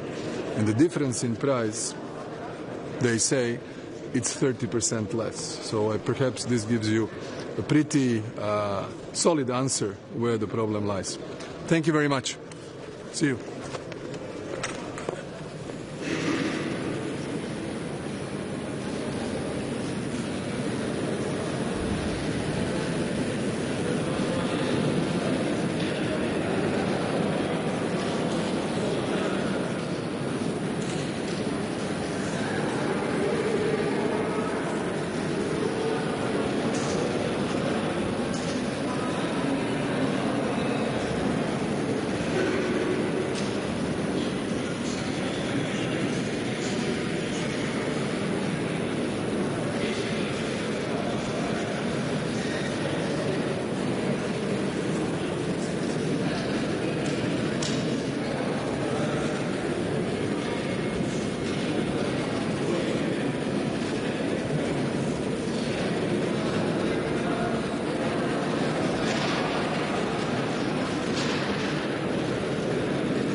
Yeah, the only solution is to revise the plan. Maybe I can help you. Is to revise the ETS1 system. This is the quickest solution. So we are discussing about competitiveness since Albert Wiesen, and so many proposals, single markets and capital union and energy highways and technologies. But all these measures will take a lot of time. And the only one which we are proposing is to exempt the intensive energetic industry from the ETS1 system. This is the only way. Are you going to convince Mr. Orban to change his mind and Ukraine? No, I am not going to convince Mr. Orban. This is his issue, not mine. I am here to fight for the European industry. And we are losing time. And it was very funny to hear now at the breakfast about illegal migration that after 10 years, all member states which were welcoming migrants wake up. And they said, we cannot repeat 2015. 10 years already. And now everybody is asking to close borders. So it's very funny to hear it, what we were saying in 2016. Now the other member states have the same opinion. So I hope that it will be not the same situation with energy prices, because we are seeing what is happening in Iran, in Qatar, everywhere, and this is a big problem for Europe. On the ETS, what exactly, what industries exactly do you want to exempt? The free allowances? Yes, accept them from the system of allowances, because the Commission said in 2020 the forecast for the price of ETS1 was in 2030 26.50, and we had in January 87. So the Czech industry paid 13 billion euro for ETS allowances. So this is, of course, destroying industry. And Draghi report was saying clearly that the metallurgical industry and other industries are losing capacities, and of course they are not in competitiveness against China and the United States. Thank you.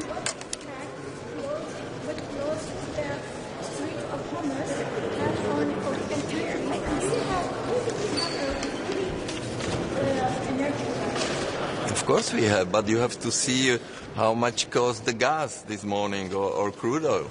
Everything exploding, and after Israeli attack on this gas field and an Iranian attack on Qatar, this is, of course, again the problem of Europe. But this is now a general problem for all countries, because, of course, for fertilizer and ammonia supplies, everything is blocked.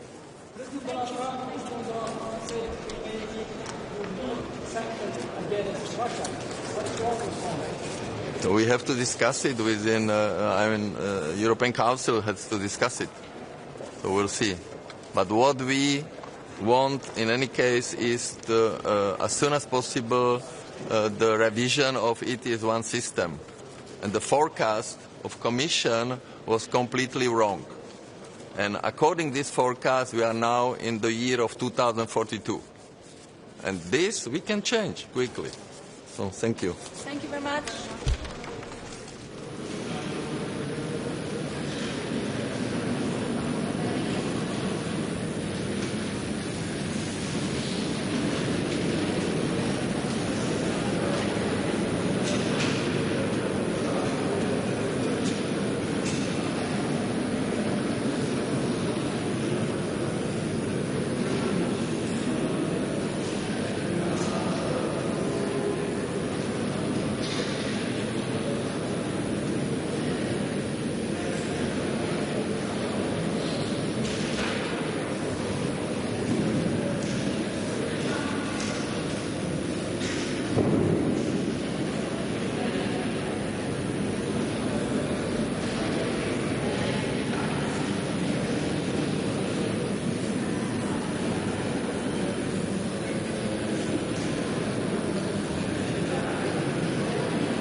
On nous a dit BC. Bonjour, messieurs, dames. Merci beaucoup d'être là. Je vais vous dire quelques mots avant ce Conseil européen. D'abord, nous allons évoquer pendant ce Conseil les questions de compétitivité suite à la retraite stratégique que nous avons effectuée il y a quelques semaines. Là-dessus, le cap que nous défendons est clair. Les conclusions de ce Conseil sont tout à fait bonnes. Nous voulons plus de simplification, un approfondissement du marché unique européen pour aller plus vite, pour être plus compétitif. Nous voulons plus d'investissements, en particulier en matière d'innovation, de recherche, de technologie. Nous voulons une diversification de nos partenariats qui est nécessaire dans le contexte géopolitique que nous connaissons. Et nous défendons une préférence européenne dans des secteurs stratégiques clés pour protéger justement notre capacité à innover ou les capacités de production que les Européens ont. Le texte reflète ces priorités avec un agenda clair et des résultats dans les semaines et les mois qui viennent. Le deuxième sujet sur lequel je souhaitais insister, c'est la régulation des questions numériques. Comme vous le savez, nous sommes en train de parachever une réforme pour protéger nos enfants, nos adolescents de moins de 15 ans en France. Et il reviendra à la Commission européenne de prendre les dispositions pour pouvoir vérifier l'âge. C'est sa compétence. Nous avons une initiative que plusieurs États membres poursuivent. J'ai pu écrire aussi à la présidente de la Commission à cet égard. Et c'est un point important sur lequel nous avançons à plusieurs. Parlant des questions de régulation des réseaux sociaux, de l'intelligence artificielle, je défendrai dans ces conclusions et lors de cette session aussi la lutte contre les interférences et les manipulations de l'information. Il y a à chaque élection aujourd'hui en Europe des interférences qui troublent les processus électoraux. En ce moment même en Slovénie, le Premier ministre Golob, qui est en train de faire campagne pour avoir un nouveau mandat du peuple slovène, a été victime d'interférences caractérisées, de fausses informations et d'interférences de pays tiers. J'en ai parlé avec lui hier soir et ce matin. Les Européens doivent absolument se mobiliser pour protéger nos démocraties de ces interférences. C'est une nécessité, c'est ce bouclier démocratique dans lequel nous croyons. Nous aurons ensuite l'occasion d'évoquer évidemment la situation en Ukraine, d'abord parce que nous parlerons avec le président Zelensky. Et là-dessus, les choses sont simples. Je voudrais insister sur 2 points. Nous devons d'abord mettre en œuvre le prêt de 90 milliards d'euros qui a été décidé en décembre dernier. C'est une décision qui a été prise par les chefs d'État et de gouvernement. Elle doit être mise en œuvre. Et nous devons accroître nos capacités de production militaire. C'est ce que nous défendons depuis des mois. Nous avons mis les instruments en place parce qu'on sait que nous-mêmes, pour notre sécurité, et les Ukrainiens, auront besoin de plus en plus de production européenne dans le contexte actuel. Le troisième sujet que nous évoquerons est évidemment la situation au Moyen-Orient. D'abord par une discussion avec le secrétaire général Guterres, qui nous permettra de revenir aussi sur la situation humanitaire à Gaza, que nous ne devons pas oublier et pour laquelle nous devons rester mobilisés. Et puis nous défendrons évidemment une désescalade, un retour à la stabilité au Moyen-Orient. Je voudrais dire ici qu'hier j'ai eu l'occasion d'échanger avec l'émir du Qatar, qui a été directement frappé et les capacités de production de gaz ont été frappées. Plusieurs autres pays du Golfe ont été frappés pour la première fois sur leur capacité de production, de la même manière que l'Iran avait été frappé le matin. Cette escalade est inconsidérée. J'ai pu hier ensuite parler avec le président Trump et il a, dans la nuit, lui-même appelé à cesser tous ces bombardements et ces attaques contre les infrastructures civiles, gaz, pétrole, mais aussi eau. Et je veux le dire ici, nous défendons l'idée d'un moratoire sur les infrastructures civiles, les personnes civiles dans ce conflit, et une désescalade rapide. Et alors que la région entre dans une période de fête religieuse, je pense que tous les esprits devraient se calmer et le combat devrait stopper au moins pour quelques jours pour essayer de redonner une chance aux négociations. Et c'est un point absolument clé, là aussi, de notre agenda. Et donc la France défend, comme à chaque fois, le retour à la négociation, le retour au dialogue, la désescalade dans la région. Voilà ce dont nous allons parler. Évidemment, nous aurons aussi l'occasion d'évoquer beaucoup d'autres sujets, les questions migratoires. Nous aurons un sommet zone euro, mais c'était les points essentiels que je voulais aborder dans ces propos introductifs. Oui. Est-ce que vous avez le sentiment qu'un accord là-dessus peut se dégager et surtout est-ce que vous avez soumis un moratoire directement? On est en train de le faire, j'espère que ça aboutira. Comme tous, vous le savez, cela ne dépend pas de nous. On s'engage, discute, mais nous n'avons pas lancé ces frappes et nous ne sommes pas évidemment impliqués. Nous sommes impliqués dans la défense des pays qui sont touchés, quand nous avons des accords de paix, simplement de manière défensive. J'espère qu'en tout cas tout le monde reviendra à la raison, parce que tout cela évidemment a un impact pour tous les pays qui sont touchés, ça a un impact sur le marché mondial. On le sait, depuis le début de cette guerre, les prix du gaz et du pétrole ont augmenté, parce qu'on parle de 20% de ce qui alimente le marché mondial qui passe par Hormuz. Mais si les capacités de production elles-mêmes sont détruites, il y aura un impact beaucoup plus durable de cette guerre. Donc nous allons continuer de nous mobiliser et évidemment nous avons passé aussi ce message aux Iraniens et je souhaite, c'est pour ça qu'il y ait des discussions aussi directes qui puissent s'établir entre Américains et Iraniens sur ce point. Plusieurs pays, Monsieur le Président, ont pris des mesures en Europe pour aider leurs concitoyens face à la hausse de l'énergie, ce qu'il va falloir faire la même chose. Écoutez, c'est au gouvernement de faire ce travail dans les temps qui viennent. Je pense que d'abord, tout ce qu'il faut faire, c'est de répondre aux causes profondes de ce qui se passe. Il y a aujourd'hui une guerre qui bloque le transit de gaz et de pétrole et il y a aujourd'hui une guerre qui est en train de détruire certaines de ses capacités. Donc il faut absolument réussir à stopper cette situation, à ce qu'on retourne vers un moment de discussion, de négociation et à ce qu'ensuite, dans un cadre approprié, international, non conflictuel, on puisse progressivement permettre au transport maritime de refonctionner par le détroit d'Ormuz pour permettre au pétrole, au gaz, mais aussi aux engrais de recirculer.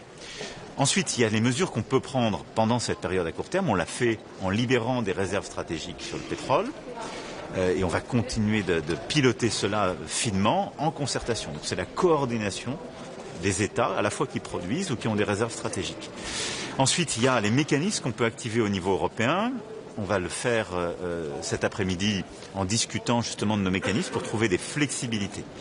Et enfin, c'est la responsabilité des gouvernements de pouvoir accompagner les personnes ou les publics qui sont les plus touchés par cette crise. Il y a des discussions qui sont en cours avec nos agriculteurs, avec nos pêcheurs en particulier.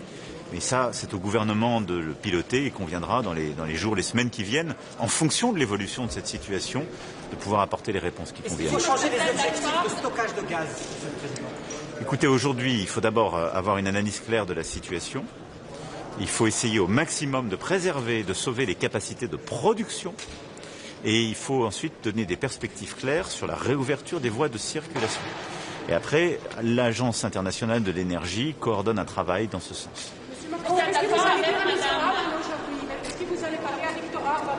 Je parle à chaque fois à Viktor Orban et je souhaite, nous, qu'on avance sur le soutien à l'Ukraine, qui en a besoin, et qu'on tienne notre parole sur les 90 milliards d'euros de prêts. Plusieurs Français ont été arrêtés à Dubaï parce qu'ils ont filmé la guerre. Est-ce que vous avez des nouvelles d'eux et que fait la France ?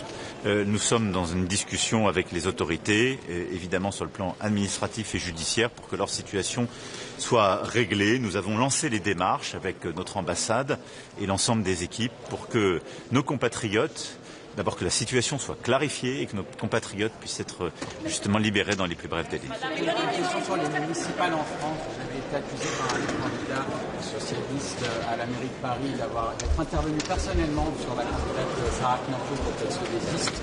L'Élysée a démenti ce matin. Quelle est votre réponse ?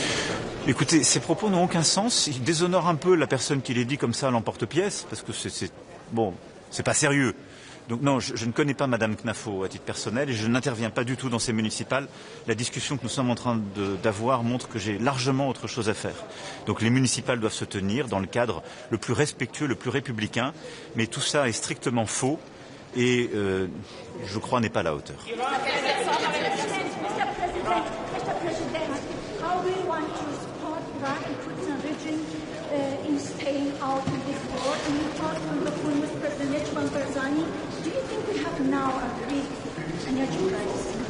Look, first of all, mentioning Iraq and the situation, I want to pay tribute to our soldier, Major Frion, killed by the pro-Iranian militias in Iraq.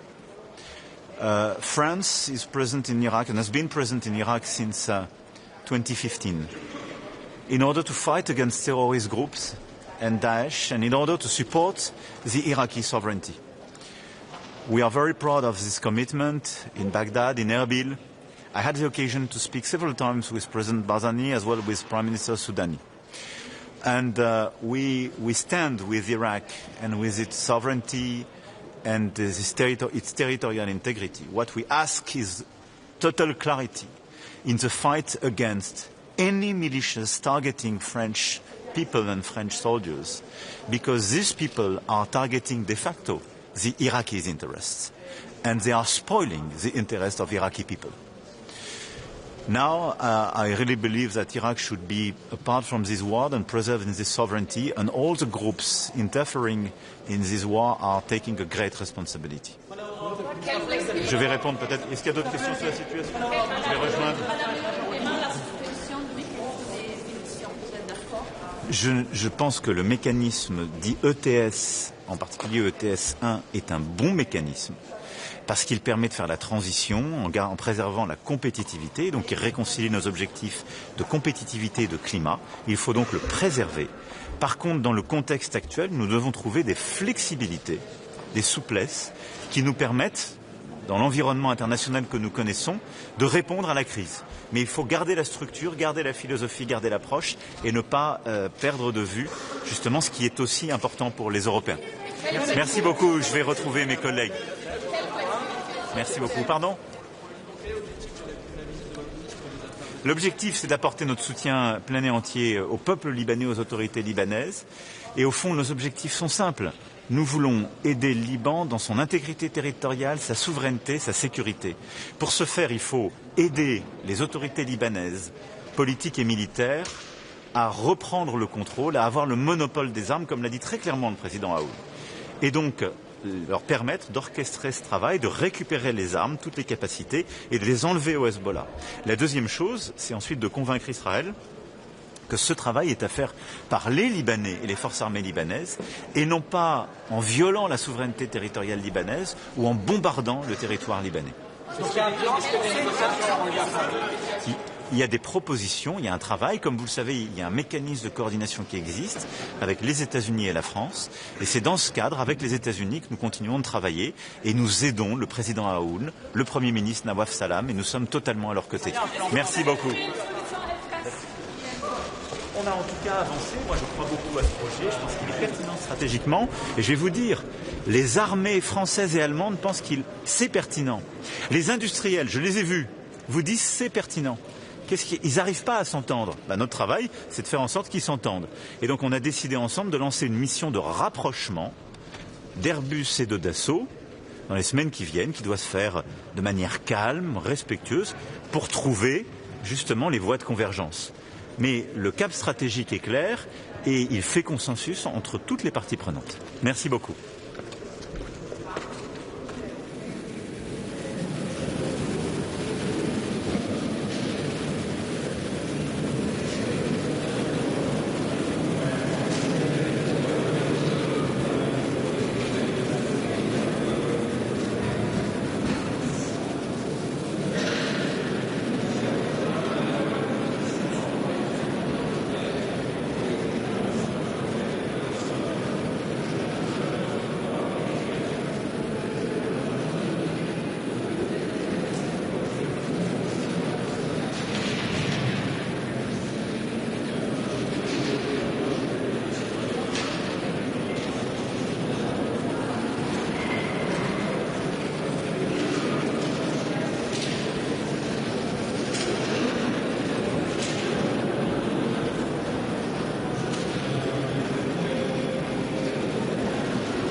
Grazie.